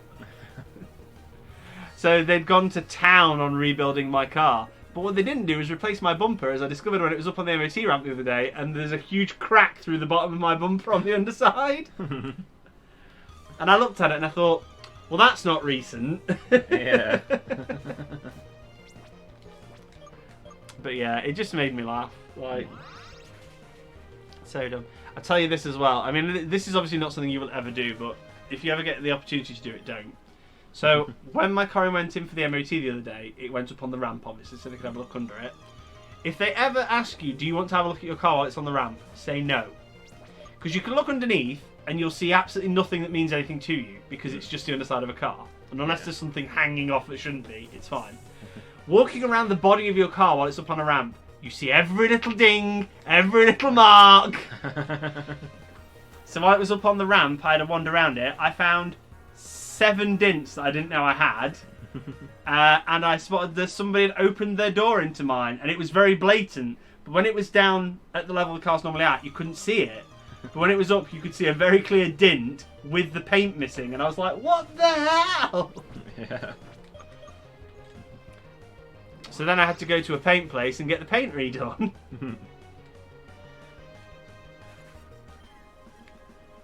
But yeah, it was just like when it was up on the ramp, and I was like, 1, 2, 3, 4. Just counting these little dings in it. And I was like, who did this? Yeah. I'll hunt them down. Oh.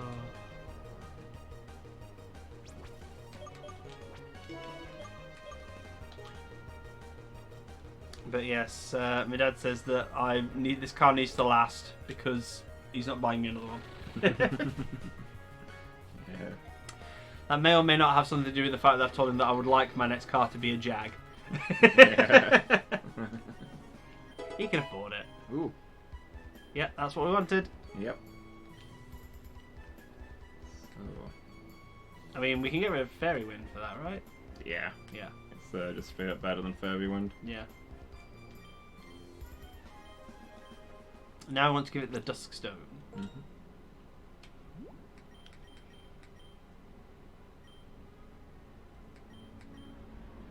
Let's see what we get. I know what we got. That's awesome. I've not seen it yet.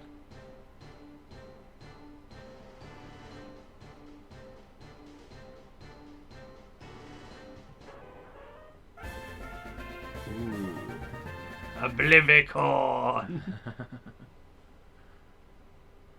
There's a fair few horns going on there. Yeah. I mean, I feel like that's kind of wingish. It's like, Yeah. is it turning into a Dark Pegasus? Trying to learn Dark Pulse. Yes, please.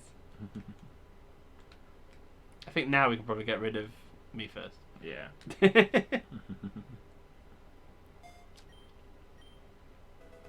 One attack ought to do extra damage. There's 5 of them. Dark Fairy. Still got quick feed. Still got quick feed, that's disappointing. Yeah. Ooh, look at that attack stat though. Hmm. Still squishy as all hag, but, you know, fairly low level. So then Headbutt and Horn Attack will be great. Dazzling Gleam and Dark Pulse will suffer because they're not using our physical attack. Oh yeah. That might be an That's inconvenience. that's kind of annoying that it's actually, because wasn't it? It was a special attacker in its previous form. Hmm.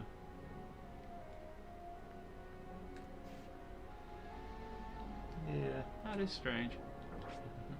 Oh well, is there a fairy physical move and a dark physical move? Most dark moves are physical. Okay, that might But, be okay then. Yeah, that's fairy moves.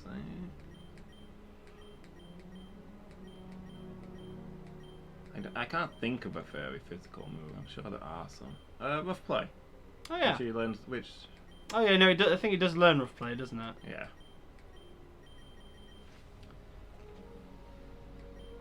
Oh yeah, no, because it learns rough play and something else. Hmm.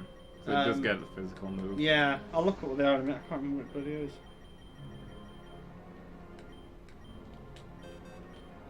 Yeah, 'cause it learns rough play and another dark move that I can't remember the name of.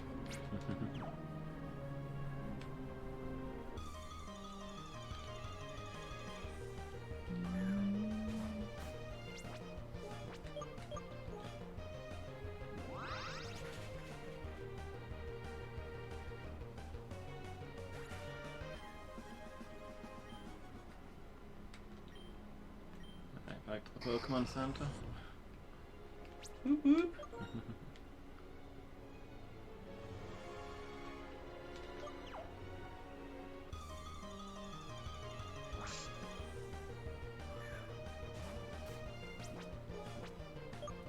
Mach Punch.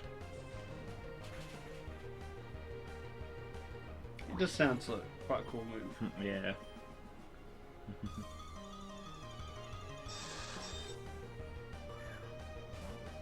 Ah, we could have had Mold Breaker. Yeah. Did it say what Mold Breaker does? I can look up what Moldbreaker does. I'd kind of like to know. Ooh, Garlic Kid is trying to learn Dynamic Punch! Oh, that move's awful. It is. But it's awful, but it's so good. Yeah. I mean, I feel like he kind of has to have it, but... If you're using like 6x accuracy, it's unstoppable. But it's easily worse than any of these other ones. Yeah, I mean, we haven't used Leech Seed yet, but... No. Well, I like knowing that we have Leech Seed. Yeah. We don't have a lot of status boy. No. But Dynamic Punch just confusion if it hits. Yeah. No, it's probably not worth having. As much as I love the move. Yeah.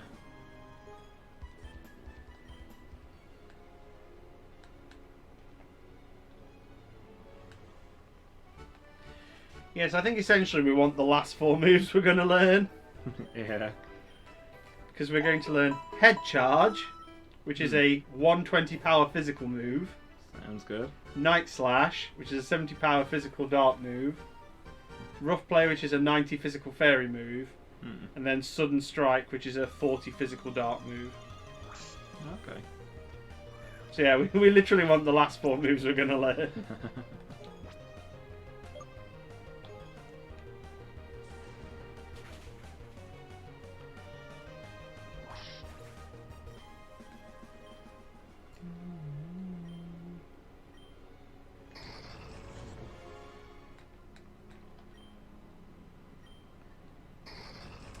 Moldbreaker prevents a target's ability from affecting moves that the Pokemon with Moldbreaker uses.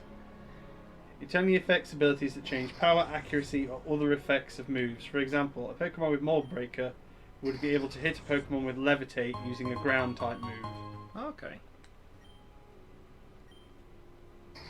Probably ignores things like Intimidate. Yeah. Interesting. So now we know. Yeah. Not a lot can actually do with that information, but we know. Yeah. You disappoint me, you didn't finish off the quote. And knowing is half the battle. It's too late now. How much are shards worth? Like basically nothing? So, depends what the shards actually do in this game. Yeah. We have many damp rocks. I mean, we're underwater, so it's not a surprise. But... Yeah. Got a few pearls out of it though, so I guess this is our money farm. I guess.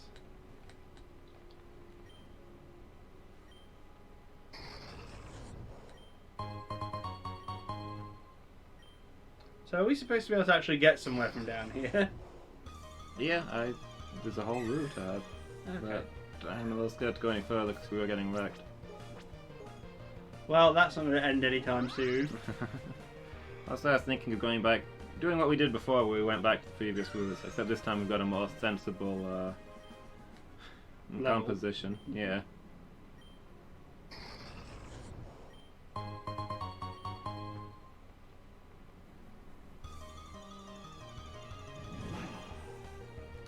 You!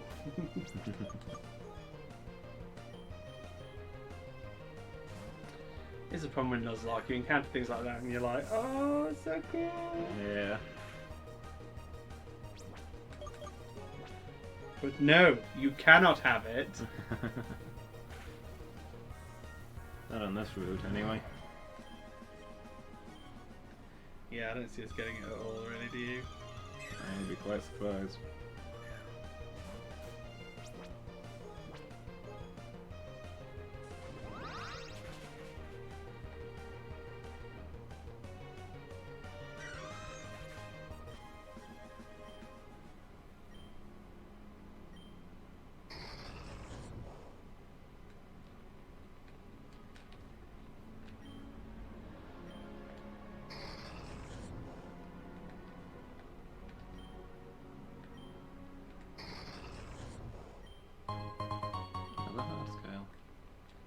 assuming they were going to need those. Yeah. Speculate the shards are just for selling simply because we get so many of them. Props.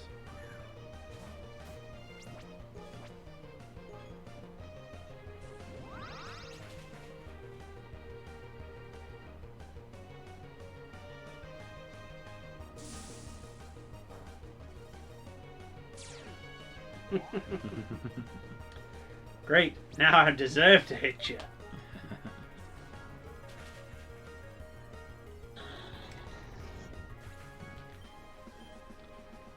So anyway, Jerkface, it's going to be your birthday tomorrow. What are you doing other than streaming? Other than streaming? No, a lot. Yeah. Other than streaming and becoming vegan. Yeah.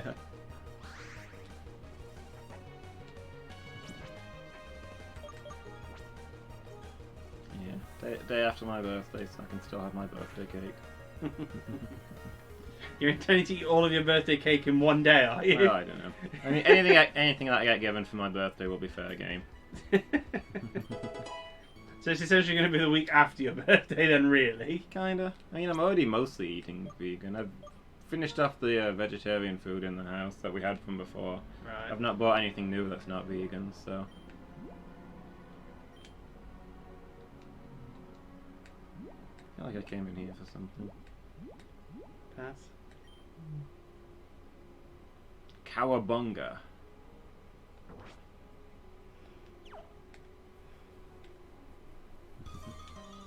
Yeah, I think I'm just streaming as normal tomorrow.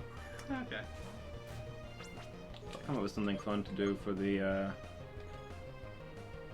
Tuesday evenings is always casual night where I usually play retro games. I might come up with something fun to do for that, but I don't know, nothing springs to mind. Okay, fair enough. Can't really think of any birthday-themed games, you know?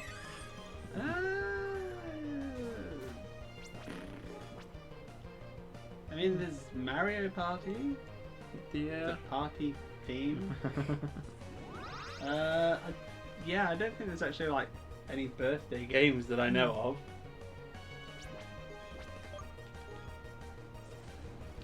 Yeah. Contemplated maybe. I don't know, maybe I'll play some Sonic games. Yeah. Speed through them, some old classics.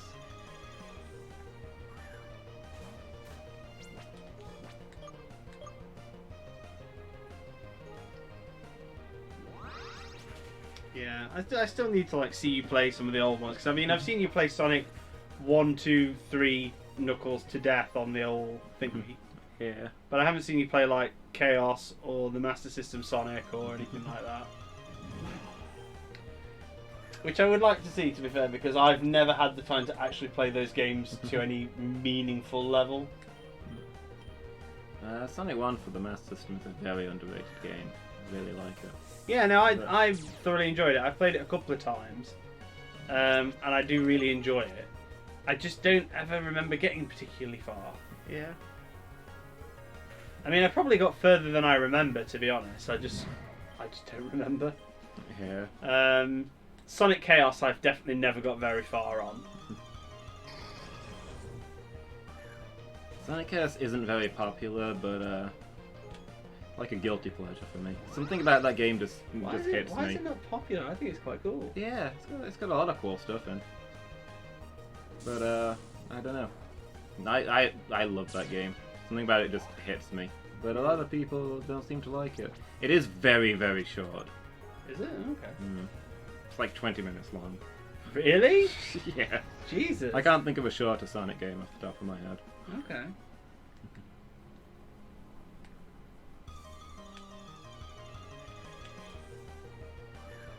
But yeah. Sonic 2 for the Master System I have very mixed feelings about. I literally don't remember. I mean, I've got them. I've got them on the original Master System. And I can't remember the last time I played them. Like the Sonic 2 one, it's got a lot of cool and interesting stuff in. Some very innovative stuff in there. But The Chaos Emeralds in it are an actual nightmare to get. They're really hard to find, and even if you know where they are, it's often like really tricky jumps to get there, and you get one try at it or you miss it, and it's a huge pain. And you need the Chaos Emeralds to play the last level and get the good ending. If you don't get all the Chaos Emeralds, the game ends early when Robotnik executes Tails and runs off laughing. Wow, really?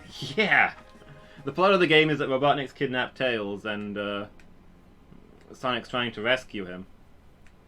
So if you get all the Chaos Emeralds, you get to the final level where you rescue Tails. If you don't get all the Chaos Emeralds, then it finishes a level early, and the ending cutscene is Sonic running through the night and then looking up at the sky where Tails' face appears in the stars. Wow, that's Yeah. That's the thing. Mm. Yeah, I feel like I need to get you to play these, because I will not be any good at them. My platform skills are not as good as they used to be. They're not bad, but like I said, I've now got all S ranks on Sonic Forces. Yeah. Yeah, maybe I'll have a Sonic night. I got some Tails games on my Game Gear. Yeah. I've played both of those. I've never finished either of them. I found Sky Patrol to be evil. Yeah, lots of reviews for Sky Patrol said it's quite a thing. Yeah. Tales' Adventure seemed really interesting. I don't know why I never played it to its conclusion. Yeah, no, I thought that was quite a good one. Maybe it's just because it's quite easy to get lost in it. Maybe. Probably got stuck at some point. I mean, to be fair, I haven't played my Game Gear for ages. I should probably dig it out and actually play some of these games on it. Because I got a load of games with it, and then I bought a few more, so... Yeah. And they're all pretty good games. I feel like my problem with retro games is the fact that very few of them have a save function. Yeah. So, like, you know, you can play them like 20 minutes, you're waiting on the train or like waiting for a bus or while you're waiting for somebody. But then when they come, you're just like, well, I'm just going to have to turn off and waste all the progress I made. Yeah. Like, it's not a huge time investment in that you need to put aside. You need to find 40 hours to complete it like a modern game. Yeah. It only takes like an hour or so, but it's got to be an hour or so in one chunk. Yeah. Which is kind of annoying. But yeah. So anyway, in the spirit of birthdayness, there is a present for you on the desk. Yeah, I should open this up. So, have you not figured out what it is? I feel like you should probably have figured out what it is. I mean, so it's a little flattish square. Looks kind of like a game case. That would be a reasonable assumption. By the size, maybe so thin. Kind of looks PlayStation to me. Okay. I could have also bought maybe like the old Game Boy Advance era games. I don't know if are the DS ones still that size. I think they are. I think they are. So I'd say either PlayStation or DS. Okay. I'll crack this open. Apologies to the chat, this is not as interesting because you can't see it, but... Right, now you got something to look at.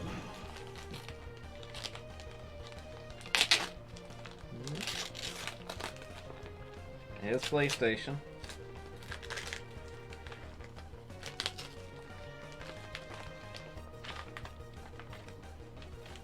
Ooh.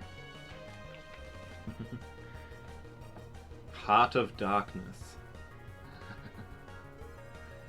Included in this box, free 3D glasses for the finale. Complete with 3D glasses.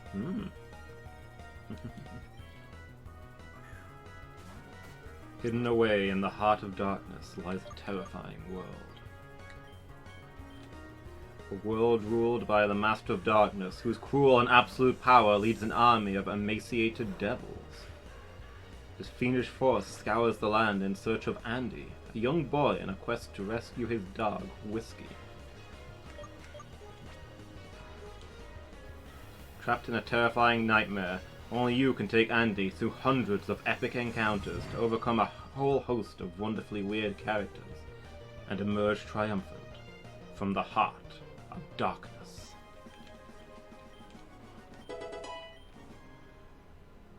"176 locations and over 30 minutes of seamless film action. Climb, swing, twist, and swim around 8 worlds of stunning environments packed with puzzles and fiendish traps. Developed by the creators of Another World. Music by Bruce Broughton, performed by the Sinfonia of London." Nice. Thank you so much. Because that's what was important back in the day. Yeah. This looks awesome. That's the thing I was telling you about. Yeah. I'm not gonna lie, I had to go the extra mile to actually find one that still had the glasses. Yeah. So I was like, this needs to be complete. It has to have the proper original kit. So this one that was on the list of... Was this one that's on the list of the really hard games, or was it on the list of surprisingly terrifying ones? Or maybe both. It may be both.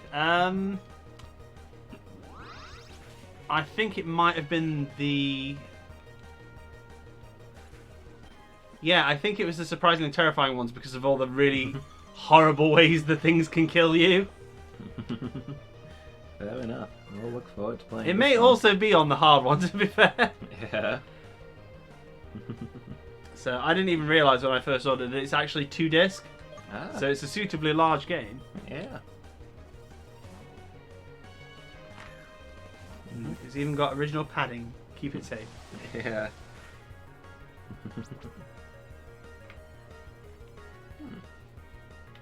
I'm interested in the whole, like, 3D final boss thing. Yeah. That sounds interesting. It's like, how well has that been realised in the day? Yeah.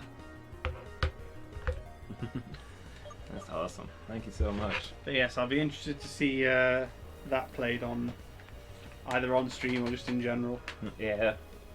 So where's the book? Does the book have any? Because I remember these were the days when you used to get books with your games and they would tell you amusing or ridiculous things.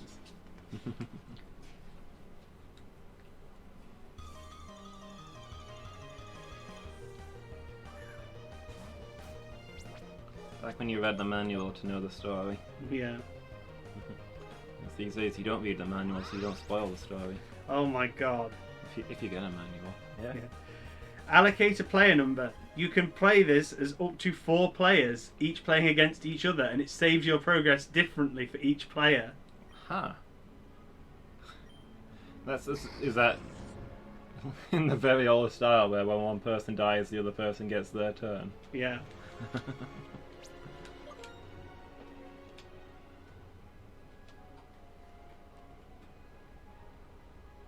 I love the fact that it's actually got the full cast of the Symphonia of London in the credits. Yeah.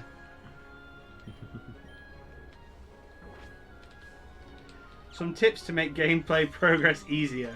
Beware of the shadows. Practice somersaulting. You'll need this. Carefully check out the location. Look for holds and climbing points before moving forward. Avoid nasty stuff from the climbing monsters. They will make you lose your grip when climbing. You'll still be able to grab rocks though. In parts of the game, there are large numbers of monsters. Try to observe their behaviour carefully. You'll find it easier to anticipate their attacks. Okay. The fact that it feels the need to tell you all that in the manual kind of makes me think it's going to be one of those games. Yeah.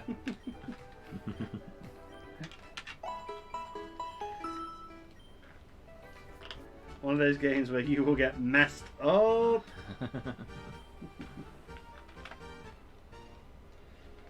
So, you've played this game for like 4 hours. You should be a master now, right? Here's an enemy you could never possibly defeat otherwise. Have fun. That's how games work. Having fun is how games work? And think of some exceptions. There are many. But yes, I thought you would enjoy that. So Yeah, it looks awesome.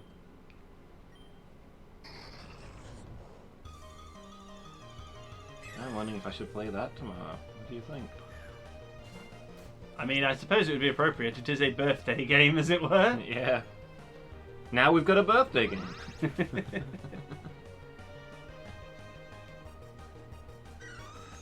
Probably old enough to be considered retro, right? Probably. What year is it?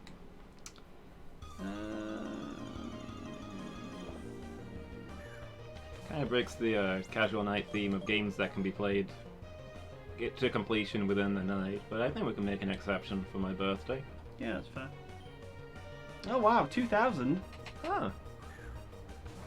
I was gonna say, oh, so it's not that old then, but it's still 19 years ago. Yeah. That's not old. It has to be pre-2000 to be old. Yeah, it was made this century.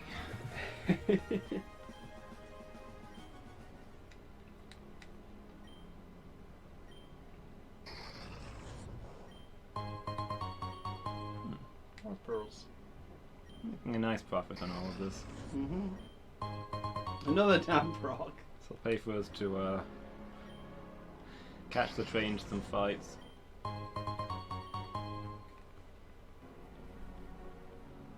But yeah, no, I thought you would enjoy that game, and it was definitely something I could see you playing. Yeah. Does look really cool. I feel like it is something that I can hear you pulling your hair out and screaming at as well. In the style of those sort of old games. Plenty of damn you, Asmoth! I think that's more coordinated than it's going to be, to be honest. I can just see you doing pretty much what you did earlier when you got cramp.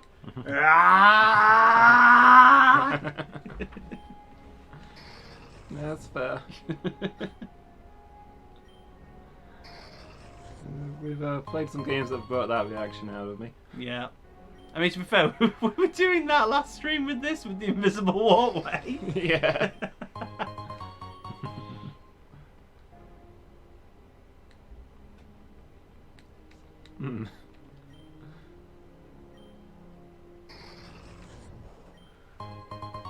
Hey, Chris. Two men walked into a bar. One of them said, "Ah!" The other one was just knocked out cold.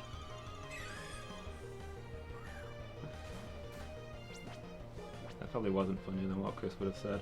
Chris, I want my money back. You were wrong. How you doing, Chris? Having a good evening?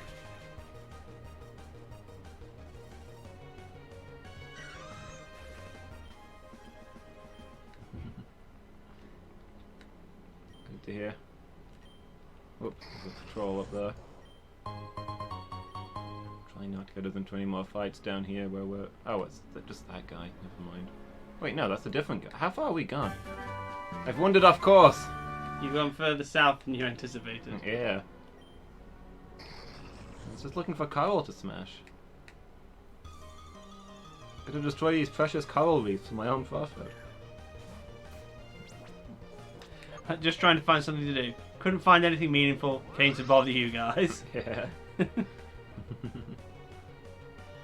So No, bored I'm watching this stream. That's pretty much what we're doing. I've never found anything meaningful in my whole life. So...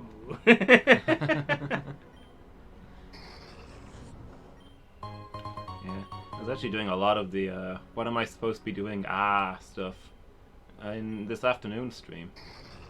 Playing the what I thought was the end game of Fallout, but it looks like there's actually a good chunk more to do. Okay. Because I thought it was the end game, and I was just trying to do all this stuff inside the collapsing enemy base, not knowing that the stuff I'm looking for isn't there. Okay. Just be trying to find an item I need in this base that's full of enemies and has 300 seconds before it explodes. Bearing in mind that my character was a non-combatant and I had no allies. Yeah, that's probably not great. But I found the secret to being good in a fight as a non-combatant. Use a flamethrower. You don't need to be accurate, it goes everywhere. Yeah, that's fair. I mean, usually, like I said, I feel like your usual tactic is, like, use somebody else to do it for you. But if you've got no allies... killed every possible ally in that game. Not on purpose. A catastrophic series of accidents. To be fair, in character creation at the start of the game, I took the quirk Jinxed.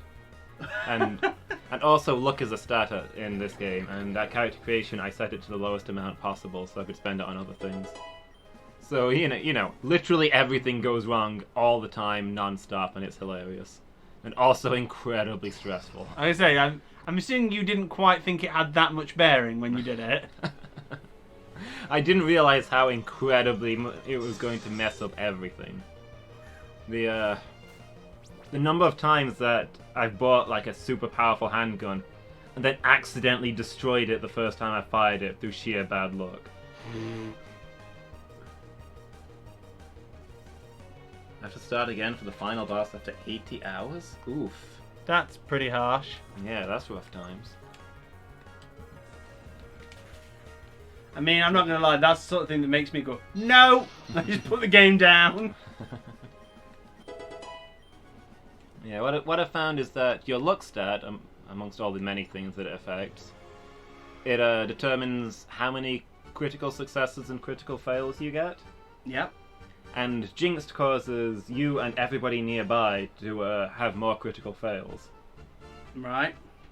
So pretty much any time I miss a target, it is always a critical fail. Right. Which has many hilarious effects, such as accidentally throwing my gun across the room, accidentally ejecting all the ammo from my gun, accidentally destroying my weapon. Yeah, I feel like you didn't think this through. I didn't know that was the mechanic. Throw in there the fact that, you know, you can't get a critical fail unless you also roll a miss. But I made my character a non-combatant. He's a doctor with excellent talking skills, so I missed a lot. And early on in the game, every weapon I got, I almost immediately destroyed. You dumbass. Eventually, I got good enough that I could usually hit my target and not critical miss, but definitely I've done things like find the most powerful handgun in the game and destroyed it on my second shot. Wrecked a few plasma rifles, that sort of thing. Fun times.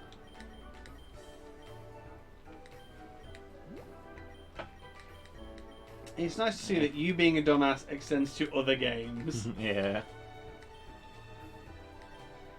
Yeah, I've killed every one of the possible allies in that game. Oh yeah, you can also shoot allies as a critical miss, I should mention that. There may be a town that I can never go to again, because while trying to liberate it from tyrants, I accidentally rolled a critical miss while firing a shotgun on full auto and mowed down a crowd of civilians, aggroing everybody in the town. That seems fair. Yeah. Not my proudest moment.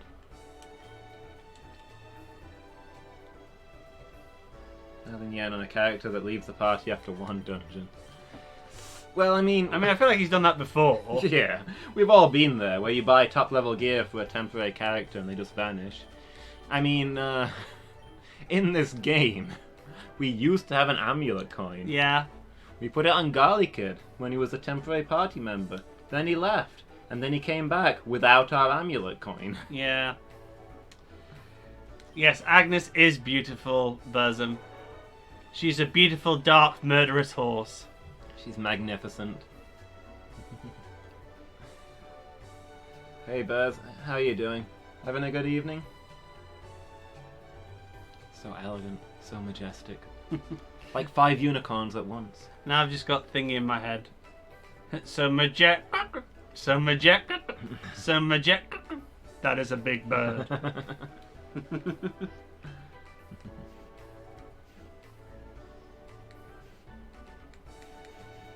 Rapid Ash Peter? I don't know, is she better than a unicorn on fire? I mean, she's a unicorn with 5 horns. Yeah. Technically not a unicorn. Pentacorn. I mean, she sounds significantly more evil if you say that. I'm okay with that. Oblivicorn. 3rd day off in a row, and your other half is working. Party hard every night. Heck yeah. Just order 5 pizzas. That's not really partying. That's just eating pizza. I mean, yeah. Is that how you party? Is you just order 5 pizzas and eat them all on your own? I don't know. I've seen Burzum party. There's a lot of pizzas involved. Getting into a relationship with every girl except your best girl. Yeah, also real life ever.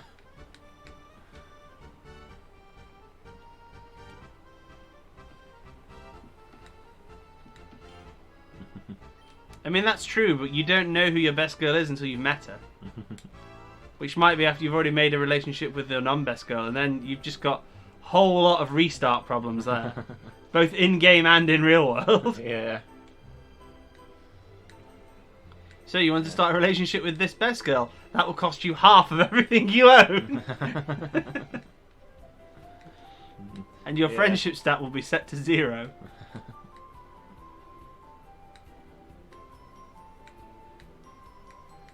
Sorry, sweetheart. This other girl might be better. I mean, I feel that's what a lot of people say in the real world, just not in those words. Yeah. It's not you, it's me. That tends to be the phrase they use instead. It's not you, it's this girl that's better than you. I mean, I honestly think I have used the phrase in the past. It is you, it's not me. Yeah. Possibly even it's you, it's totally you. It's you, it's so very you. Yeah. Depends how hard you try and how much time you're putting into it. Depends on your skill level, Chris.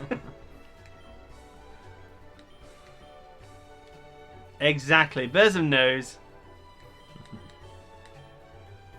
Some people devote their life to it. I honestly think that's kind of a boring hobby.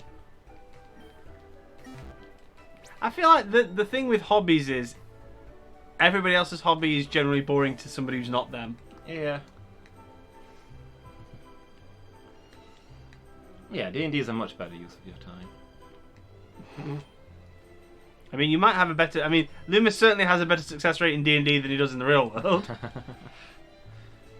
I, on the other hand, probably have a better success rate in the real world than I have ever had in D&D.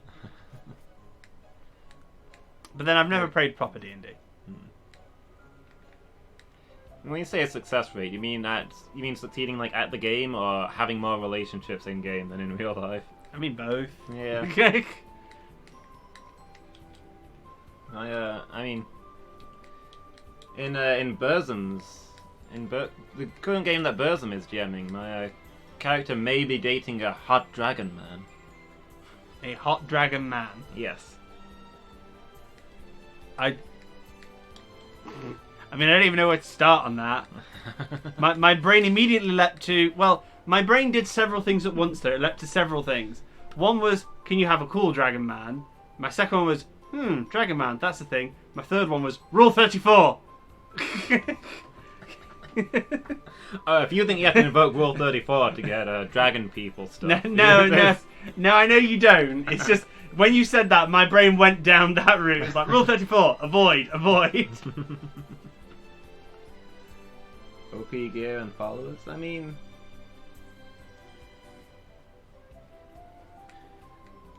I don't know that Heracus's boyfriend is OP. He's not like he's a legendary hero questing alongside us. He's some guy we met at a festival. He won a cool magic item and was like, well, you know, I don't need it because I'm not an adventurer, but say, Miss Paladin, if you could introduce me to that other dragon guy you're hanging around with, I mean, you know, just a quick introduction, maybe an evening spent together, and I could see parting with this magic shield.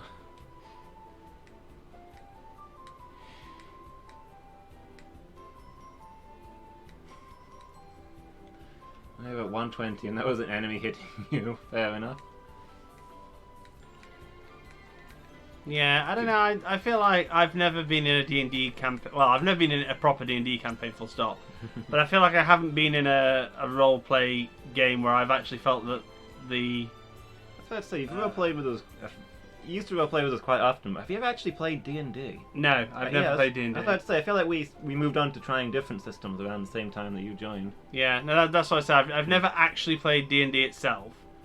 which might be one of the reasons why I'm not massively fond of role-playing game. I might appreciate the D&D system more than I do most of the other ones. Yeah, because we like rules light systems where you're more of a rule heavy guy, right? Yeah, I like things to. I like to be able to work things out and follow. You like to know what system. you're doing. Yeah.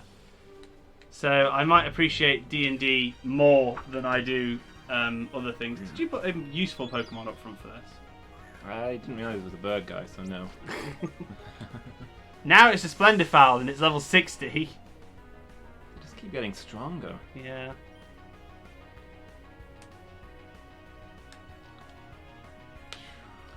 But yeah, I mean, like I said, I've had the conversation with Lumus before that I like a rule-heavy system where I can understand what's going on and I can puzzle things out and it makes sense. But like I said, I haven't done... What the? Whoa. Hurricane. That was pretty awesome. Yeah, that looked cool as hell. Yeah. I mean, yes, it confused us. That's totally legit. You do like FF Tactics fair? I mean, Burrs could probably really do with somebody who understands the rules and likes to follow them. No, I'm just joking. All of his players do that and are constantly frustrated.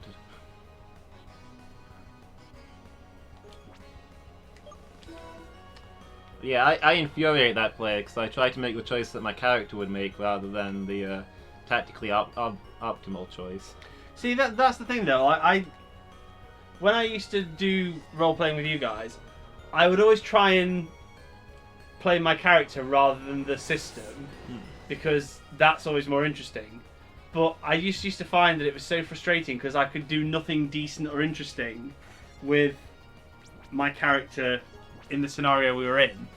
Yeah. And that's why I used to get quite sort of like irritated playing because it's like I don't really have a sort of like purpose in the party. Like even if I was the heavy hitter for the party, we'd avoid combat most of the time. So it'd be like, what's the point in having a heavy hitter? Yeah. And I used to get frustrated with it. And like I say, having like sort of rules light where it's like, oh, we could do this. Oh, well, in theory that should happen. Well, no, because that would be a bit too rigid. We'll do this instead. And it's like, maybe. I mean, that might be more. Oh, it's got a flash cannon. It might be more a specific GMing style than. Yeah, I mean, that's fair. I'm not saying that the systems were bad. I'm just saying, I prefer like a rule system I can get to grips with. Yeah. But that's, I think, why I stopped coming because I was like, these stories are not doing it for me. The GM style is not working for me. Yeah, that's fair. So, and like I said, I've never been back to it or anything because it's essentially the same group. So nothing will have changed. I think we've got more GMs these days. There's two Yeah. of us that take turns GMing now. Yeah, I mean, there are different GMs now, so it probably is different and better, but equally, if it's all still rules light systems in the same group, unless the GM style is very different, I can see it going down the same route. Yeah, I mean, from what you've told me about the parts you like from games, I don't think my GMing style would be for you. No.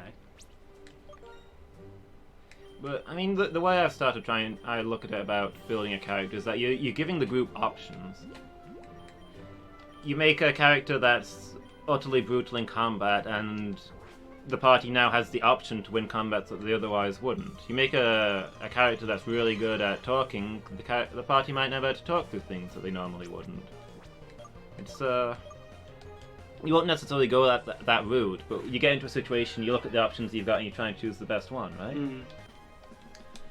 But equally, I think part of it that used to frustrate me was that they were all quite short solo games. Yeah, that's also true. So you waste a lot of time. That's a bit harsh, perhaps, saying it that way, but you'd waste a lot of time coming up with a really cool character that would only be good for one adventure. That's true. And then you'd have to come up with a new character for your next one. I mean, I know that arguably you can try and recycle some of your characters, but some of them it was like, well, I can't recycle this character because it doesn't work in this universe at all. Yeah. And then if you recycle your characters, people are like, oh, you're just playing the same character over again. That is something I will absolutely agree with. I'm not a fan of one-off games. I don't mind the occasional one-off game, like if you just want to have a nice sort of succinct, light-hearted thing. But I think I would again be much happier in one where it was longer term. I could develop my character, make it into something, and I think that's one of the things that used to really annoy me as well is the fact that there was constant talk of doing a longer game. So we would start building characters as if they were going to become recurrent, and then they never became recurrent. I don't disagree with you on that one. Thank you. It's rare that you agree with me, but I do like a I'll longer take that campaign one. where I can really get into my character. Yeah, no, I honestly think Asmoth would love your campaigns, Buzz. yeah, I probably would. Yeah, I mean, like, take Burz's campaign for a while. That's been running for quite a bit, and my character in it is pretty much completely changed over it, because it's been a long time in-game. And a lot of stuff's happened to him, and he's really grown. I mean, you say, like, Kivara rolled a 20 on bodyguards. He didn't start out as a bodyguard. That grew as the story went on. I think the thing that used to annoy me as well is the fact that I would create my character from an idea I had in my head. Like, whatever I'd been influenced by at the time. So, you know, like, it could be like a fighter if I'd been playing fighting games. It could be a mage if I'd been reading some fantasy stuff or whatever. Yeah. And then I would create my character and we'd start the story and it would be fine. And then, like, if I had something in my head that I wanted to sort of keep back for a point, and then the GM would be like, you need to do this now. And it's like, but I don't want to do that because it's not my character. Yeah, but you need to do it to carry on. And it's like, but I don't want to do that because that's not my character. Yeah, I get you. And that used to really, really annoy me because, like, it would literally be like the whole group would then stop and be waiting on me to do something I didn't want to do in order to progress whatever we were doing. And it's like, dude, move on. Go to somebody else because this is not happening. And now everybody's just feeling awkward. And now I look like I'm being a prick because I'm not doing what the GM wants, but I'm not doing it because I don't want to do that because it doesn't fit with what I'm trying to do with my character. Yeah, I guess again that comes down to GMing style. He's probably thinking that he's trying to give you a moment to shine and show off your thing. Yeah, but I don't. That's yeah, not what I I get wanted. you. I get you. I think that's just GMing style again. Yeah. Like I say, I'm not, you know, at no point have I turned around and gone, role-playing is dumb, don't do it, because I don't believe that. Yeah. I haven't enjoyed the last however many... Ooh, that's not a nice move. I haven't enjoyed the last however many I've been in, and that's what's kind of put me off going to them. Yeah. There's a lot of different ways to play the game. Sometimes you gotta find the style that suits you. Yeah. I mean, you could always try GMing for our group, and then it has to be played your way. Like, Yeah. you GM'd for us once. Yeah, no, I GM'd once, and I don't feel it went down well. So, I don't think people hated it. I just don't think people particularly enjoyed it either. I think they were like, I don't really know what's happening, but I'm just going to go with it. I don't think you played to your strengths. To be honest, I barely remember what I did. It was quite a while ago now. Yeah. Alright, I was about, how is that thing not dead? Oh, because we haven't hit it yet. Yeah. Oh, are you kidding me? I don't like that. You definitely need to heal. Yeah. Not with a super potion. You kind of made a point in that game that you were doing it without notes on the story or anything. You were working on it as you went.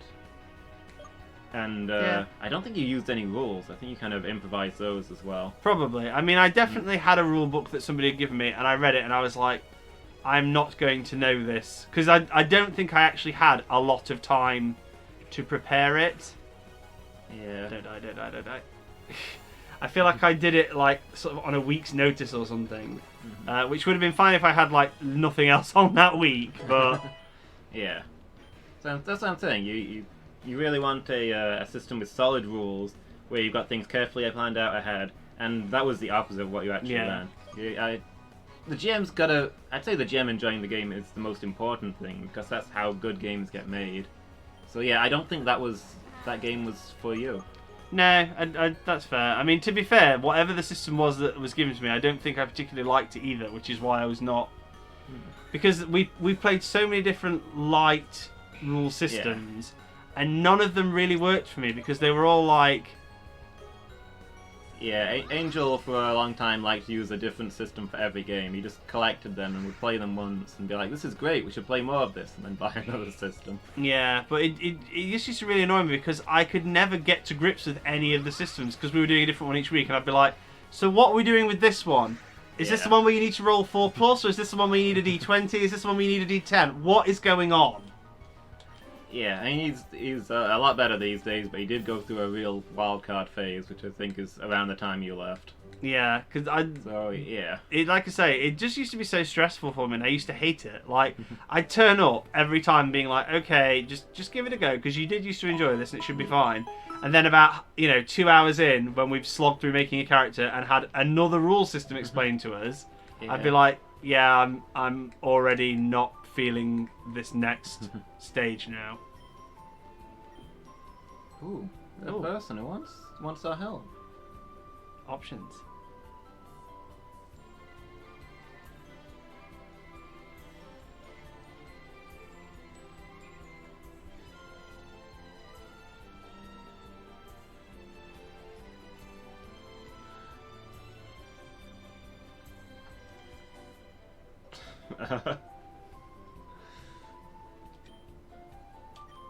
There's something in the passage cave that was very important to me. Now train in that part of the passage cave is the hangout of a bunch of thugs that call themselves the Dunsparce Gang. Could you get it back for me? It's the only way I'll be able to stop crying. The entrance is just behind the big boulder over there. My name is Mario, by the way. I'll be waiting in my house for you to come back. It's just over there.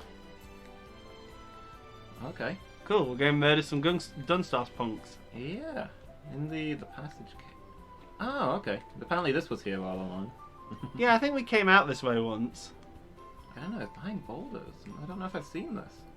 Yeah, no, I think we came down the other way. Hmm. I might be wrong. We'll see. Yeah, I think that conversation is between you two. I'm not sure. I was not looking at the chat for a minute. I feel like a lot of stuff happened without me looking. I mean, even amongst groups that are pure roleplay and groups that are pure combat, there's still massive variation in what people like and what's okay. Yeah, I mean, to be fair, I don't have a problem with anybody wanting to play like different character classes or different styles of story or different methods of playing it all. I'm definitely not like there is only one way to play roleplay. But hey, a biker. Oh, this is easy. Yeah. We should probably use our youngster here. Yeah. But yeah, so there's no like, I'm not sort of like a roleplay Nazi. You can only play D&D. Only D&D is pure. I'm not like that. But yeah, just the constant changing between stuff and never being able to get to grips with what's going on. I mean, to be honest, I'm amazed at how easily everybody else seemed to get to grips with it. Yeah. I used to find that really frustrating. The fact everyone else was like, "Oh yeah, no, this is fun." I was like, do I just not know how to do roleplay? Because everybody else seems fine with these constantly changing rules, and I do not.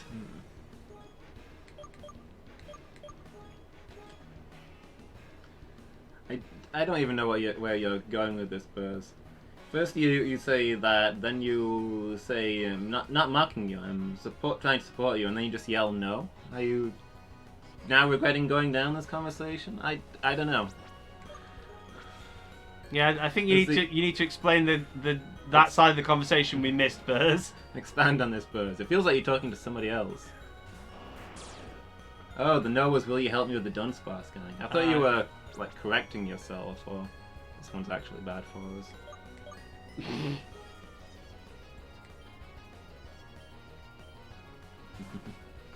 Not the Dunsparce Gang. I've actually never feared a gang less than I have the Dunsparce Gang. Yeah. Yeah, believing that I'm the only person here who's in the autism program, I will stay out of you two discussing your autism. Your shared autism, I guess.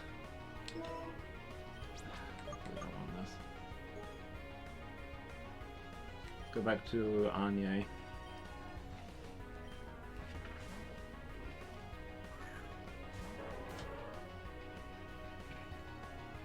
No, I'm not doing any privileged stuff. I just don't know where you're going with this. Did that guy do an attack that did 0 damage? I was looking at chat. I don't know.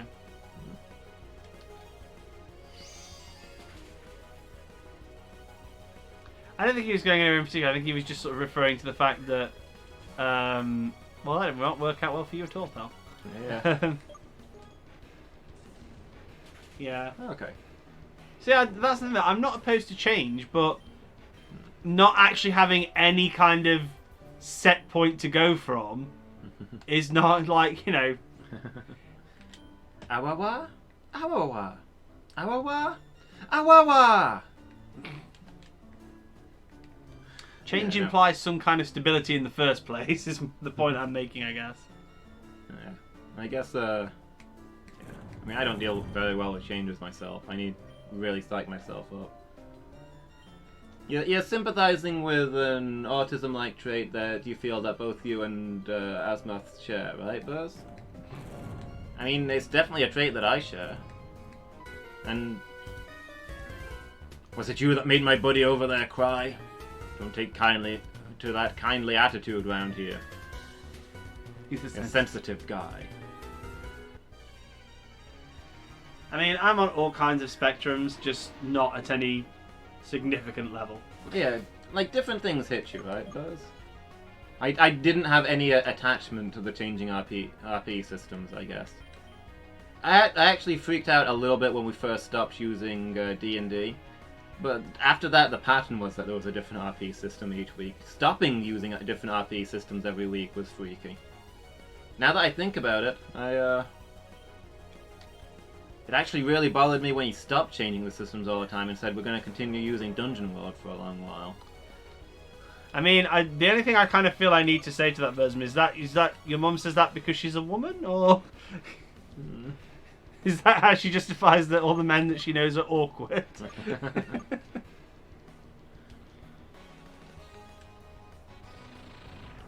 I don't think it's males. I don't know.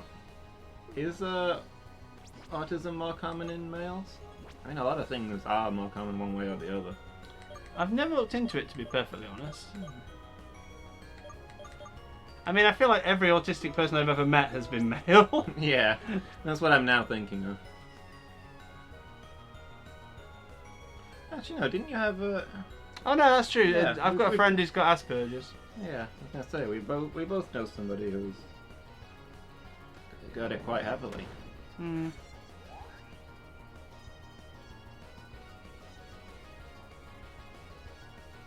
That might be a thing. Like, I don't feel that I've got an awful version of it. There's definitely people who have it worse. I feel like I cope pretty well these days. Looking back on my childhood, I don't know how I didn't get a diagnosis further, because that wasn't the way healthy children act, but... Yeah, but there's loads of stuff. Yeah. Like, I mean, I recently had an assessment for my handwriting, remember? And I've got a master's level degree in English. And yet, never before has my handwriting ever been called into question. Or rather, never significantly has it been called into question. People have joked about my handwriting for years. Yeah. But until I actually had to sit some significant things where I had to write stuff, and I was getting really negative feedback because people couldn't read it, it wasn't so much of a thing. So, it is one of those things. Yeah, that might well be the case, Buzz. Society continues to evolve and improve.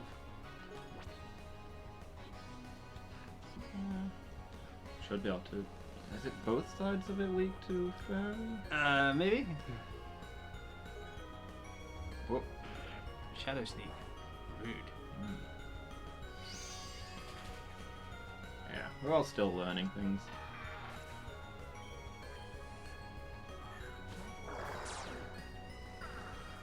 Only one out of this one.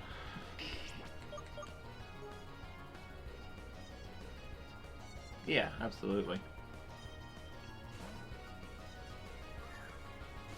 Yeah, I mean, it's important to bear in mind, it's not a thing that you have or haven't. It's a scale. Yeah. And if you haven't been vaccinated, you're going to be significantly up that scale. Or so people say. I'm sorry, I just like throwing in the anti-vax thing because I've never heard such BS in my life. Yeah. Hello, hello, hello, hello, hello. Blue, blue, blue.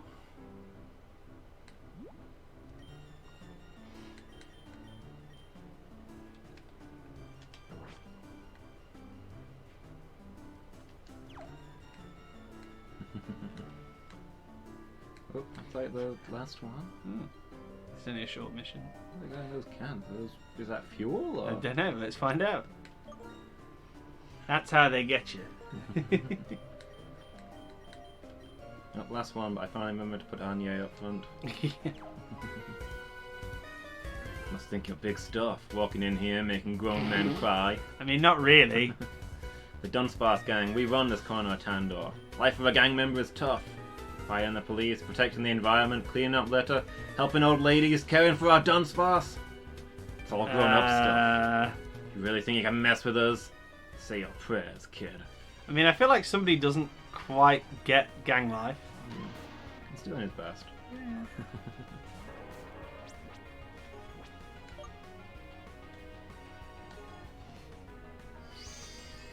The Dunsparce gang.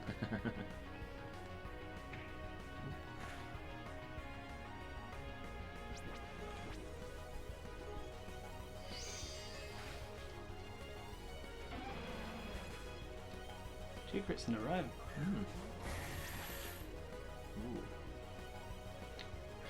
Didn't we nerd on one of these earlier with, well, it's unevolved form with a Dazzling Gleam? Yeah, I might swap here. Because it's got steel moves which are super effective against us. Probably can't take those chances.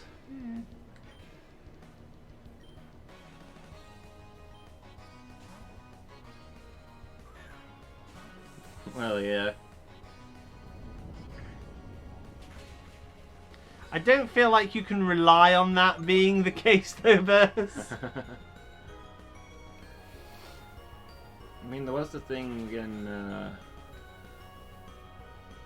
New Orleans where the emergency trucks and the food supply trucks and all that couldn't get through, and then the Hell's Angels turned up in their thousands and said, "Your trucks can't get through, but our bikes can. Load us up." Yeah, but they're not. I mean, to be fair, these guys aren't a criminal gang, I guess. But Yeah. they're just a punk gang. Mm. I think it's all about what you class as different level of gangitude, I suppose. I mean, these guys are technically a biker gang, I guess. Yeah. They supposedly stole something from that guy. I don't think they stole something. I think that he left something in the cave and then they wouldn't let him in to get it. Yeah, so these guys have done nothing wrong. We're just beating the heck out of them. Yeah, We're the real villain here. Yeah, pretty much. Anyway, I guess I just wash this thing away. Yeah.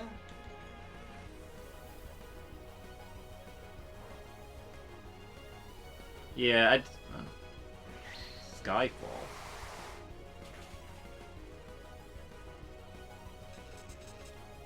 What was that? I guess it's dragon. It's got a leftovers? Huh. Yeah, I think there's probably a good chunk of overlap. I'm not saying that bike gangers are criminals, but there's probably typically a lack of respect for the law. Yeah.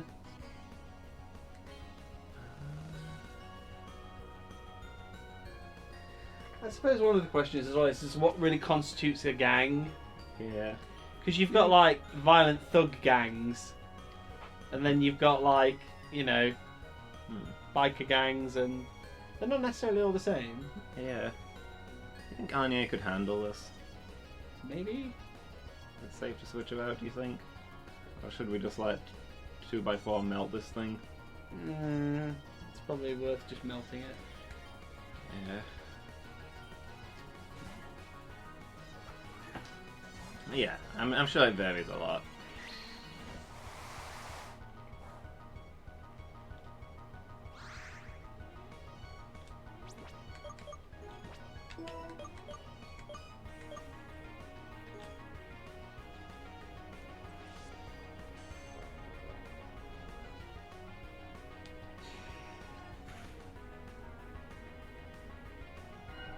I'm hoping we're going to beat these guys and be like, so about that missing item, and then they're going to be like, oh, okay, we found that earlier and we turned it into the police so they could find its owner. Biker Richard.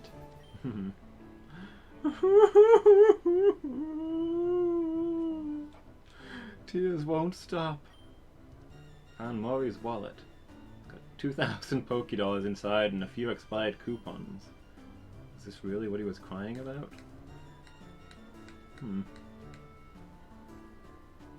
Doesn't say what those are. Okay. So let's get out of here. So where's his house? So we can go and give him his wallet and find out what the crack is. Yeah. It goes down here, one of these. Yeah, there are several houses. Are you the guy? My wallet! Yes! Sweet, sweet money! You and I shall never again be parted. Looks like my theory was right. That crying can get people to do whatever I want. I'll have to do that more often. Why are you still standing there? Leave. I don't need you here anymore. You want a reward? Psh. Do I look like I'm made of money? Go beat a gym or something. Could spend some quality time with my darling. Wow. So that guy's an asshole. Who to barge into other people's houses without being invited? You did me a favor once, but that doesn't mean we're friends. Now leave before I call the cops on you. Yeah, that guy's really something. I guess that's the game's way of saying not everybody who sends you on these little side quests is actually a nice person. Yeah. Oh well, where's Mr. Gadget Guy? He's at the other side of the map. I'm gonna say we're probably gonna get a diving helmet. I don't think we're about to get that until we've been into the next town. Yeah, it doesn't seem like there's any Pokemon in Dunsparce Cave. I mean, it's not Dunsparce Cave, to be fair. It's just that's just where the Dunsparce like to hang out.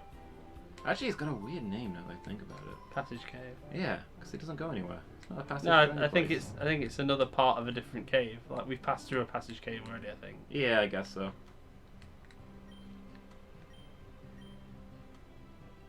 Yeah, that guy was an asshole. Yeah.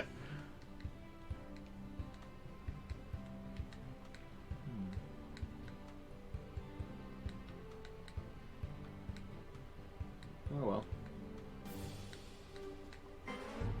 Oh, I didn't actually think he was a trainer. I wasn't prepared. Kanye, no! Yeah, you're really not prepared for that. 2x4 handlers, please.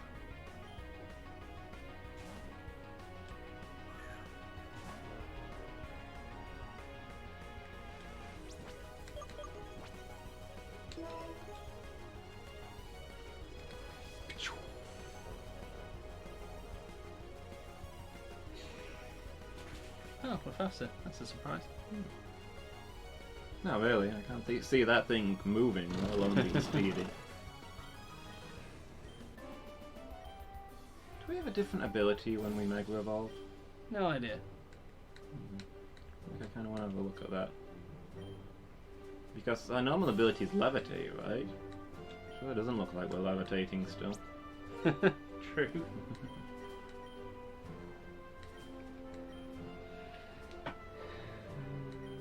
Dougall's not have much time out, really. I don't like switching Dougal into things.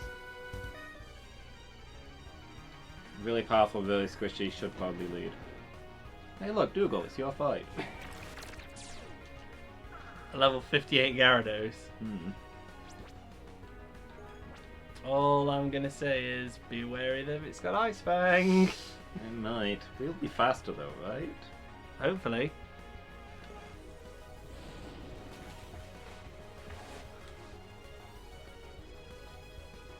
Yeah, that was going down awfully slow then. That's nothing to do with damage, that's just it having tons and tons of health.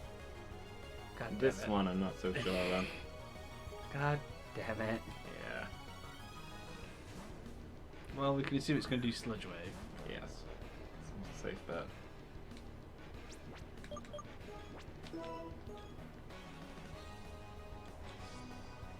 I wish we could just leave him in this form.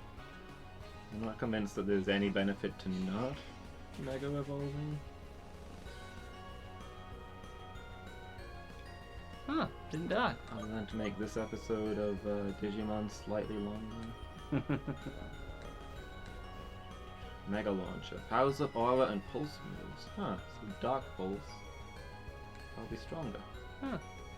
But we You were correct though. Yeah, so I guess if we're fighting a ground type, we should stick with our previous form. Yeah.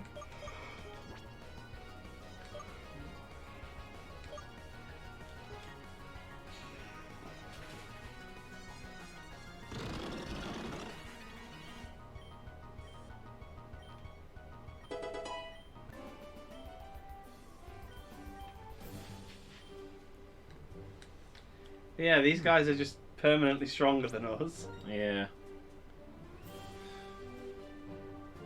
I think this lady, is she a psychic or something? I think so, and I'm not convinced that she'll rematch us.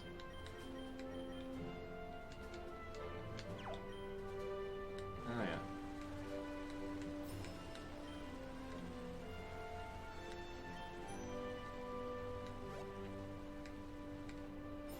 Oh, but there's like a bug trainer, isn't there? Is that you on this route? No, not on this route. I feel like there was somebody else on this route. Not that guy? Maybe that guy. No. Apparently I'm just crazy. Yeah. You talked to him? I think he's the guy who gave us the old mod. Yeah.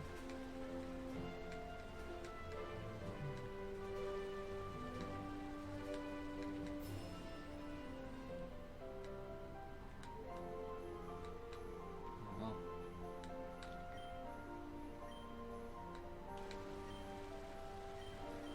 I feel like now we should be going around talking to people. Now that we've been given a sudden quest. Can we surf over the water? Have we tried that? Oh no, can't surf from here. Oh, This little pier is too tall. that's dumb.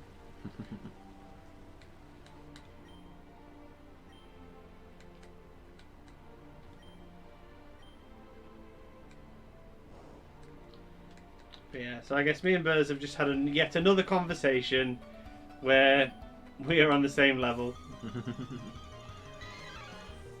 You two do seem to get each other. I'm jealous. Why? Nobody gets me. Also, I don't understand either of you. You're both weirdos. I mean, you have plenty of time to figure this out.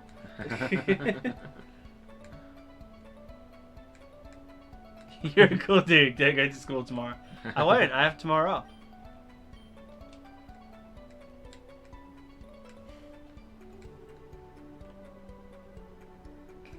Oh, I get what he's. Buzz, no! Dude, no!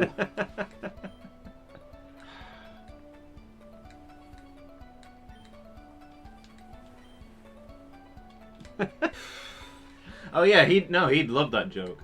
He'd make it himself. I'd be saying no at him too. Yeah, so I feel like I've definitely set something up there that I am not aware of. You don't get what he's. Well, I'm not explaining it on stream.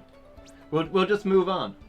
But Burzum was saying that cool kids don't go to school, which is mistaken because learning is fun and cool, and you should all get a good education at home, kids. That's all Burzum was saying.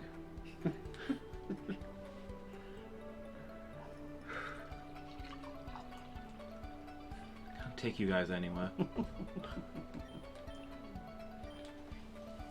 How can I be a bad influence when I don't even know what's just transpired?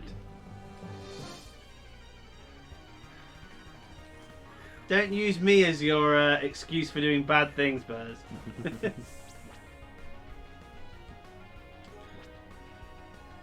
You're both banned. I mean, you can ban me from the chat. I never go in anyway.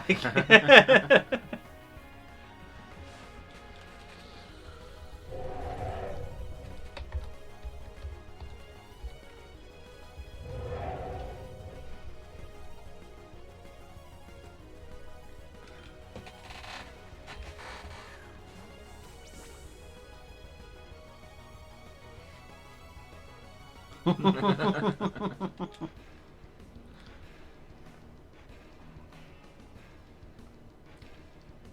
handles water bugs? 2x4, probably.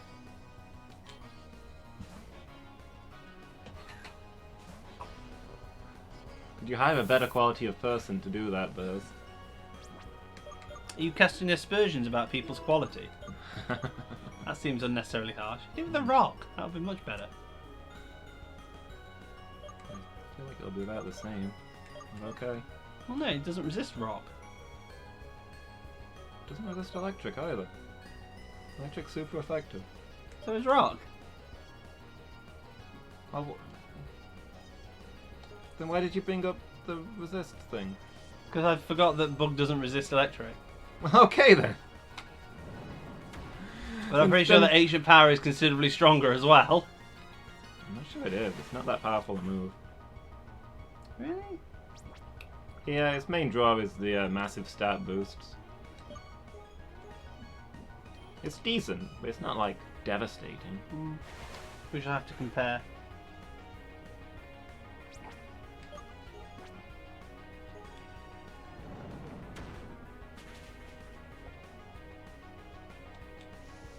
Choice between cheap and good, so you chose chaotic evil. Of course.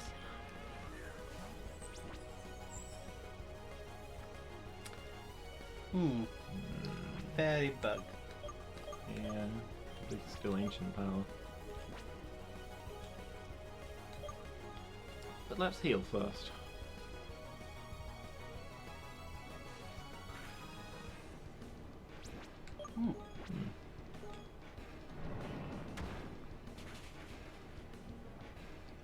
It still makes me sad that we never got a Cubug. Yeah, shame. There's so many chances too. Just never happened.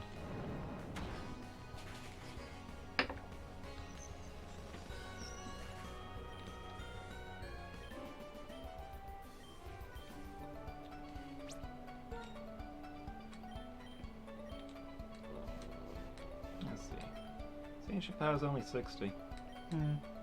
Well, charge beam's actually even less. Yeah, I say guess. charge beam is weaker and less accurate. Yeah. I stand by my decision. I guess you are right. I didn't think charge beam was a strong move, but I thought it was a little stronger than that, I have to say. No, I knew it was quite... Again, that its major draw is the fact that you have a good chance of a stat boost. Yeah. I did not realise it was only 90 accuracy, though. Yeah, it definitely misses from time to time. Do we have a better electric move that he could learn? Yeah, we've got Thunderbolt now. Could replace it with that. But I think we mostly kept it for the... We kept it for the stat raise. Yeah. Everything in this game is canid or feline? I don't know that that's true. What about the ants that we just fought? And Garlic Kid. Yeah. And the Vulture. Vulture, rabbit,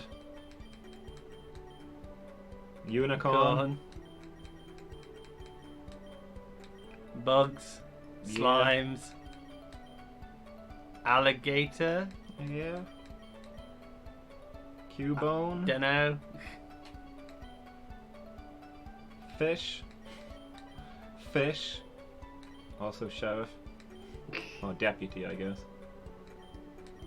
Those are maybe, I don't know. Reindeer? Reindeer, yeah. I don't think those are meant to be canine.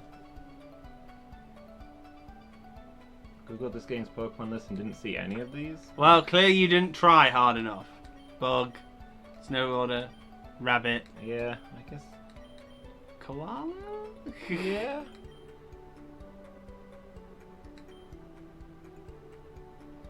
Ghost. Yeah. Horrific Abomination. Wrestler. Yeah. Chupacabra. Flaming Star of Death. Yeah. Burb. Gargoyle. Rat. Eevee in its various forms. Yeah, they're Fennec Foxes, which are canids. So that's the first one that matches Burz's description. And most of those are actually from previous games. Yeah. Well, Nucleon is fresh to this one, so Yeah, but that's he gets a point there, like a third of the way up, a quarter of the way up. Yeah, one though. Yeah, the Gargoyle looks pretty awesome. Yeah, these Pokemon are pretty cool. I mean, I'm not gonna lie, Buzz. I normally wouldn't side with Lumus over you, but in this one, I think you're talking out of your hat.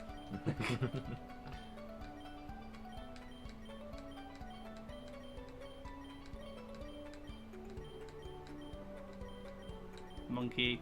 This one probably counts. So, felids. They're mostly lion, to be honest. Yes, there are a lot of animals. Say that this one's a dog Pokemon, but I don't know what the heck this is. I assume it's meant to be a cheetah, based on its name. Yeah, I suppose that makes sense. So this is actually a cat Pokemon. Yeah. The cheetahs are the most dog-like of cats.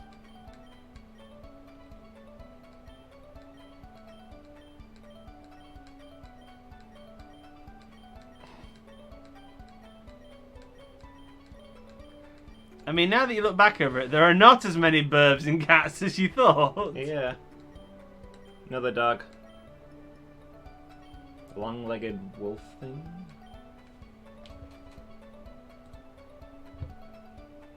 Is that a real animal? This is photoshopped. I don't believe in it.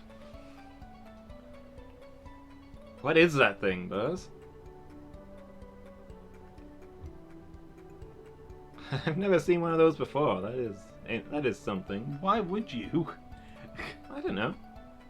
Post animal pictures on the internet all the time. You'd think something that unusual would be shown around. A maned wolf. Huh. Interesting. Anyway, on with the game. We've proved Burzum wrong enough. Yeah, maybe let's not rub it in.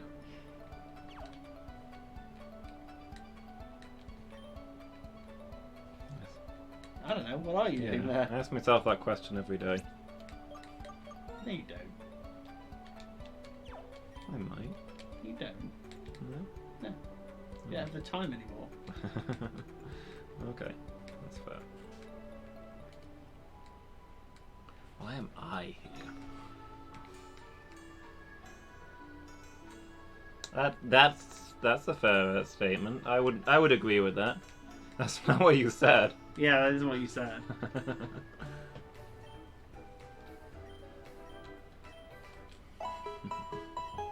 There's definitely a few cat and dogs in this game. I feel like there are more burbs. It's a burb cat. Yeah.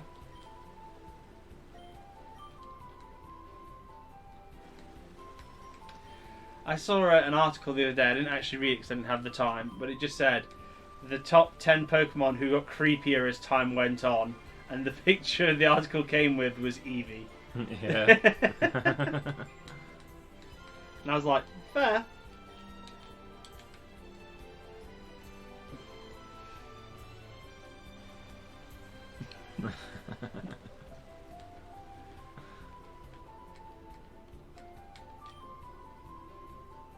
No. Is this gonna be crap? It's all crap. So I said no. Hmm. I mean, it's called a rustic shop. What more did you need to know? Yeah. It's a woman standing in a courtyard with a bag. For a brief moment, I thought she might be selling like random rare goods, but then it quickly dawned on me that she was going to be that it was going to be the herb shop. Nobody has ever bought herbs. Nobody will ever buy herbs. Stop putting herbs in games. And so you make a Pokemon that evolves when it's thoroughly miserable. Don't bother.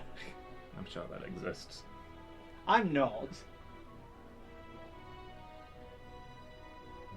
I mean, I feel like the whole point of those herbs is basically to make the move frustration worth having. And it's like, the aggro to get that to that level, it's not worth it. That's true. People who use frustration probably buy those herbs.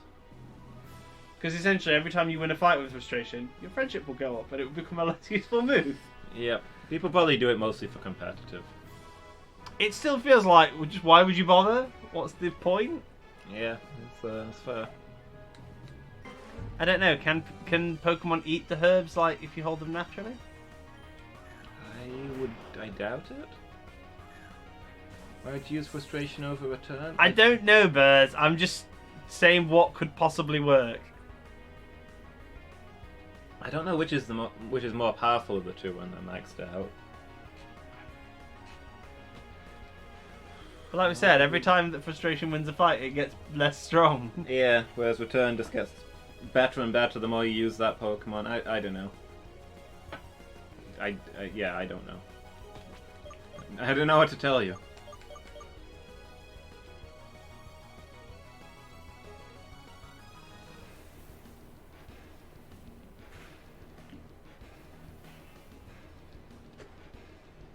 quick Google.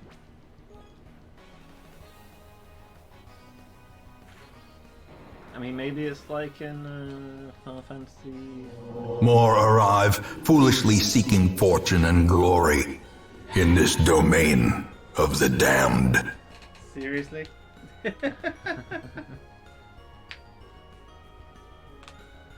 Hey, the wrong room. How you doing? You having a good evening?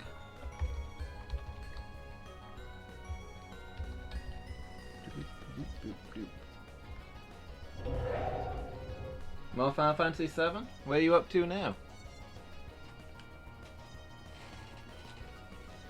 Let's see, you were around Nibelheim last time I saw you, I think? Temple of the Ancients, cool. Have you done Wutai yet, or you're waiting on that? Head charge, yeah, we probably want that over Horn Attack. Yeah. Although it does have recoil, which is annoying. But it's a lot of damage.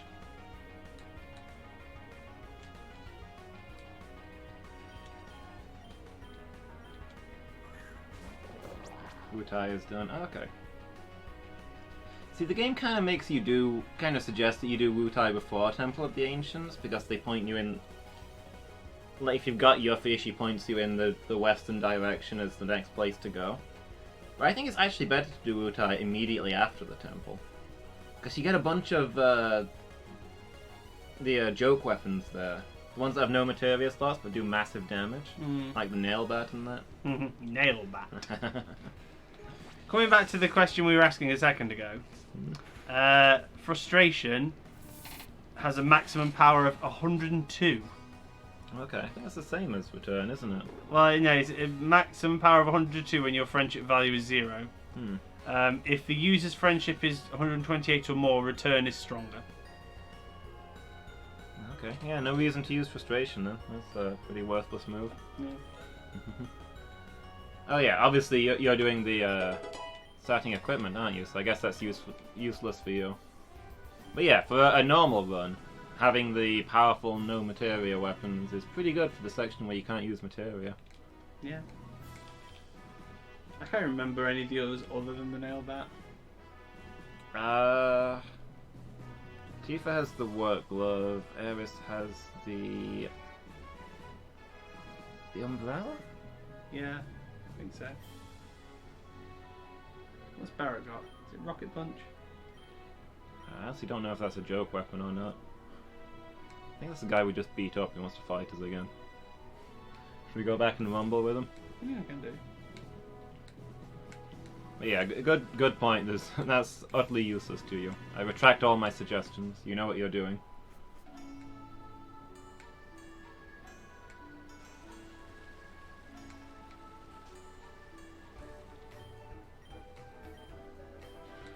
I think Vincent has the toy gun. Oh, does Sid have Sid has the mop. I remember that one. That's about all I remember. Does Yuffie have like a kid's windmill?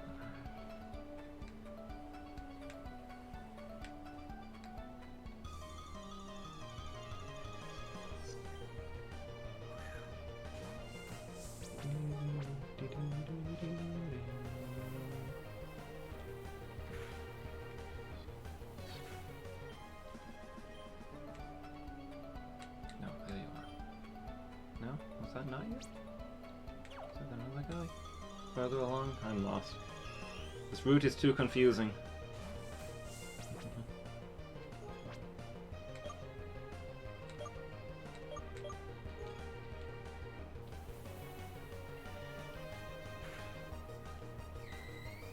What were we talking about immediately before the return debacle?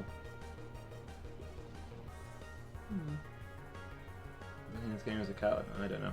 I feel like I had a train of thought that I've completely lost. But apparently it's not reflected in chat. But yeah, I don't know that there's any advantage to frustration over return then. I sure can't think of anything.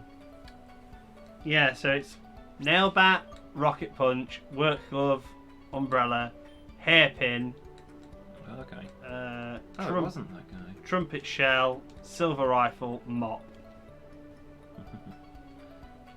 Fair enough.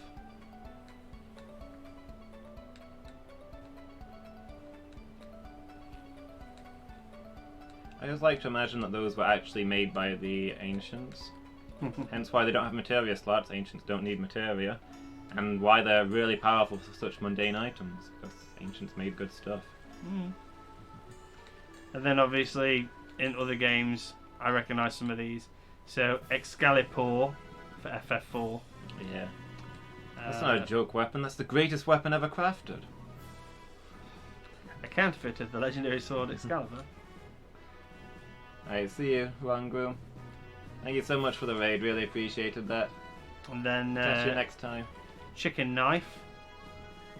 I don't know if that's a joke weapon, that's potentially the strongest weapon in the game, right? Potentially.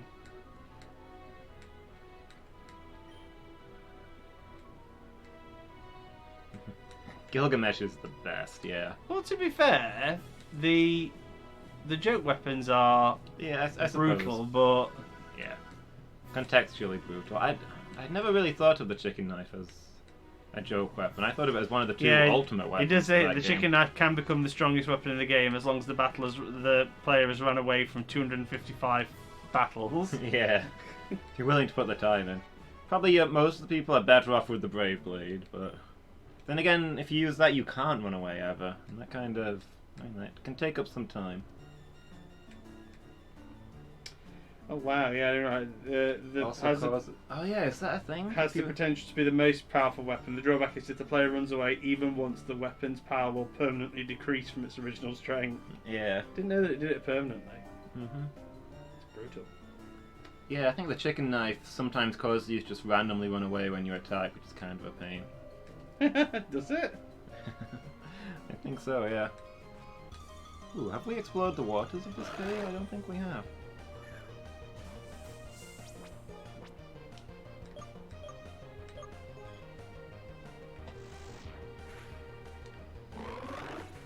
So yeah, I think the Brave Blade is the more practical weapon, although they're both a bit of a pain.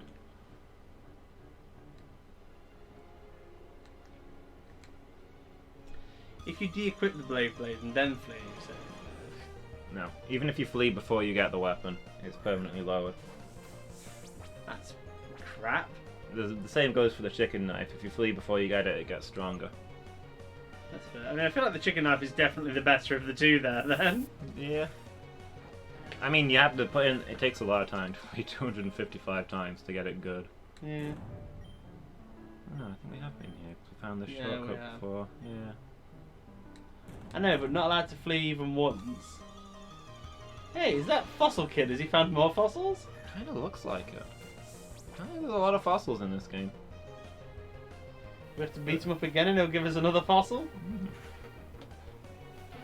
Hey nerd, we've come back for the other fossil. No, this is where we got our fossil. Yeah, it's just giving us the sprite back for some reason. Yeah, it's weird. But yeah, I mean, it doesn't immediately lose all of its strength when you flee, but it loses that little bit every time you flee. So it'll eventually stop being the strongest weapon in the game. Mm.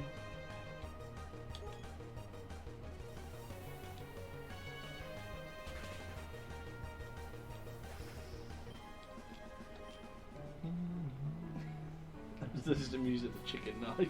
I don't think if there was joke weapons in any other games. There weren't in 8. Was there in 10? No. Where you could like... Because you could design different things to do different things. You Was could, there? but there was no joke ones. Mm.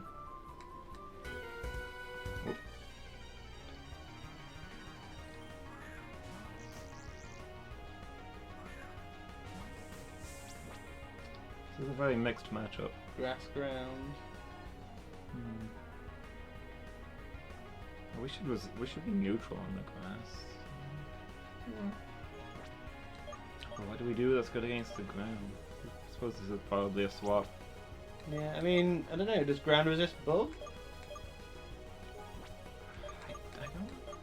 probably not. Let's try bug buzz and see what happens. Yeah.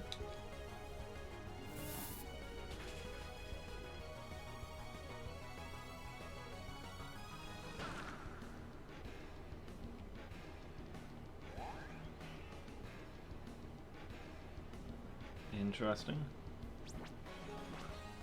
We go for the finish. A little spooky. Yeah.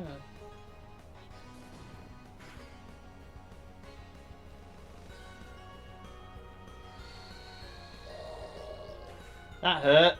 Yeah. No, we definitely swap. Yeah. I mean, I know that Woodhammer's hella strong. That one was a Kanpai.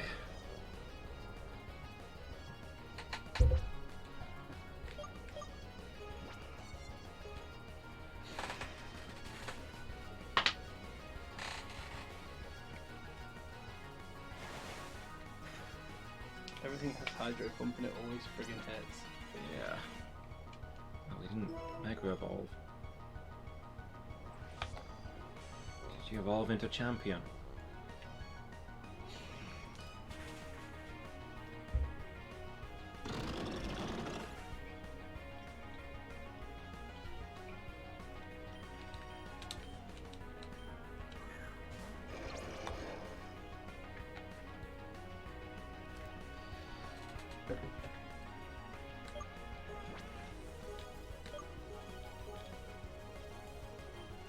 Number 10 had ultimate armors, which was weird. Because you like crafted your own armor. Everyone had a certain combo that could make a supposedly ultimate. Yeah. I quite like 10's way of tinkering with armor. Yeah, I did like the tinkering system. I remember actually feeling a little frustrated with the ultimate weapons. Because they all have set abilities, and some of them I was like, this ability is not actually that good, I'd rather have a different one. But even if I made one myself from the 4 slots with all the abilities that I want, it wouldn't have the extra ability that an ultimate one has. Yeah, I felt like most of the ultimate ones were pretty good. Yeah, they're alright. I think like Walker's had scan on it. Like that's not exactly a boss killer. I think it did. I don't remember what they had now, but I feel like some of them had stuff that I didn't like. Lots of them had triple overdrive. Well, they had to have break damage on it. Yeah. Most of them had triple overdrive. Then you got things like AP to overdrive, 1 MP cost, double cast. Yeah. Maybe I didn't like 1 MP cost for late game.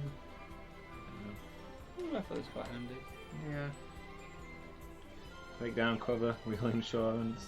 Because you also had, I liked the fact that you could combo that with the one that doubles your MP cost to make the spell double powerful. Then essentially you had 2 MP cost. Yeah. I liked that.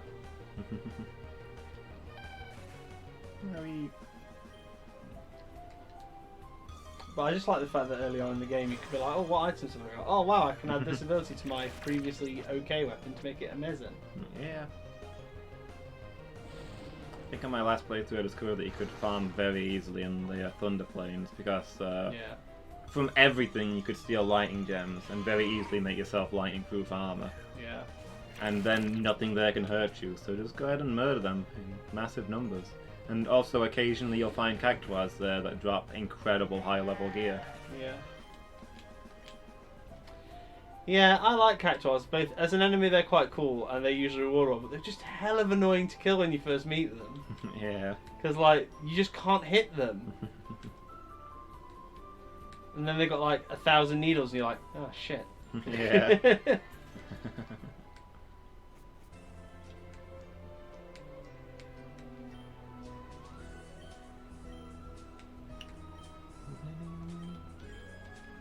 Here we are in Rockfall Town.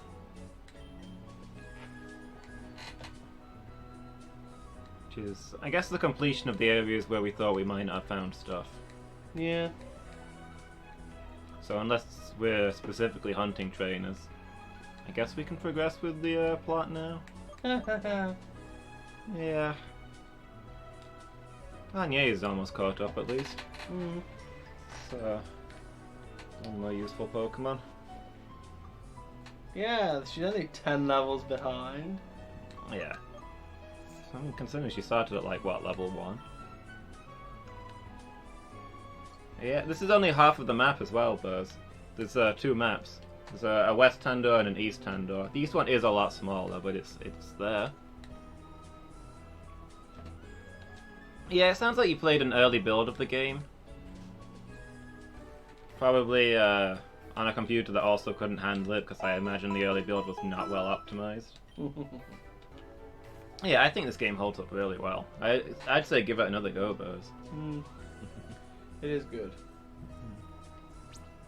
Look, it stopped raining. How handy. 57 to 157. So it went from 2.2 to 2.9. Okay. In updates, yeah, I got you. Yeah, I guess that'll probably be us for tonight. We've forayed a little into the seas. We've gone back to some early areas and done some new quests. We've leveled up a little bit. Panicked. Yeah, lots and lots of panic. Yeah, it's that time, Buzz. So I'm afraid that's gonna be us. There's no Uranium Wednesday, right? Correct. So I'll be finding something else for us to do instead. So next Uranium's gonna be next Monday evening. Yep, taking a week break. But I'll be back tomorrow for my birthday stream, which will be Dark Souls 2 in the afternoon. And I think I'm gonna be playing Heart of Darkness in the evening. That may well be what you carry on with on Wednesday, depending on how frustrated you get with it. Yeah, maybe. We'll see.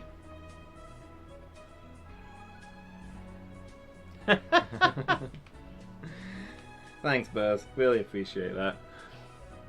Happy 37th birthday. Oddly specific. I mean, birthdays usually are specific. Well, yeah, but specifically correct, generally. Yeah. Yeah, thanks for being here, Buzz. It's been good. Yeah, it's good to see you, Buzz. So yeah, hope to catch you all next time. See you, everyone.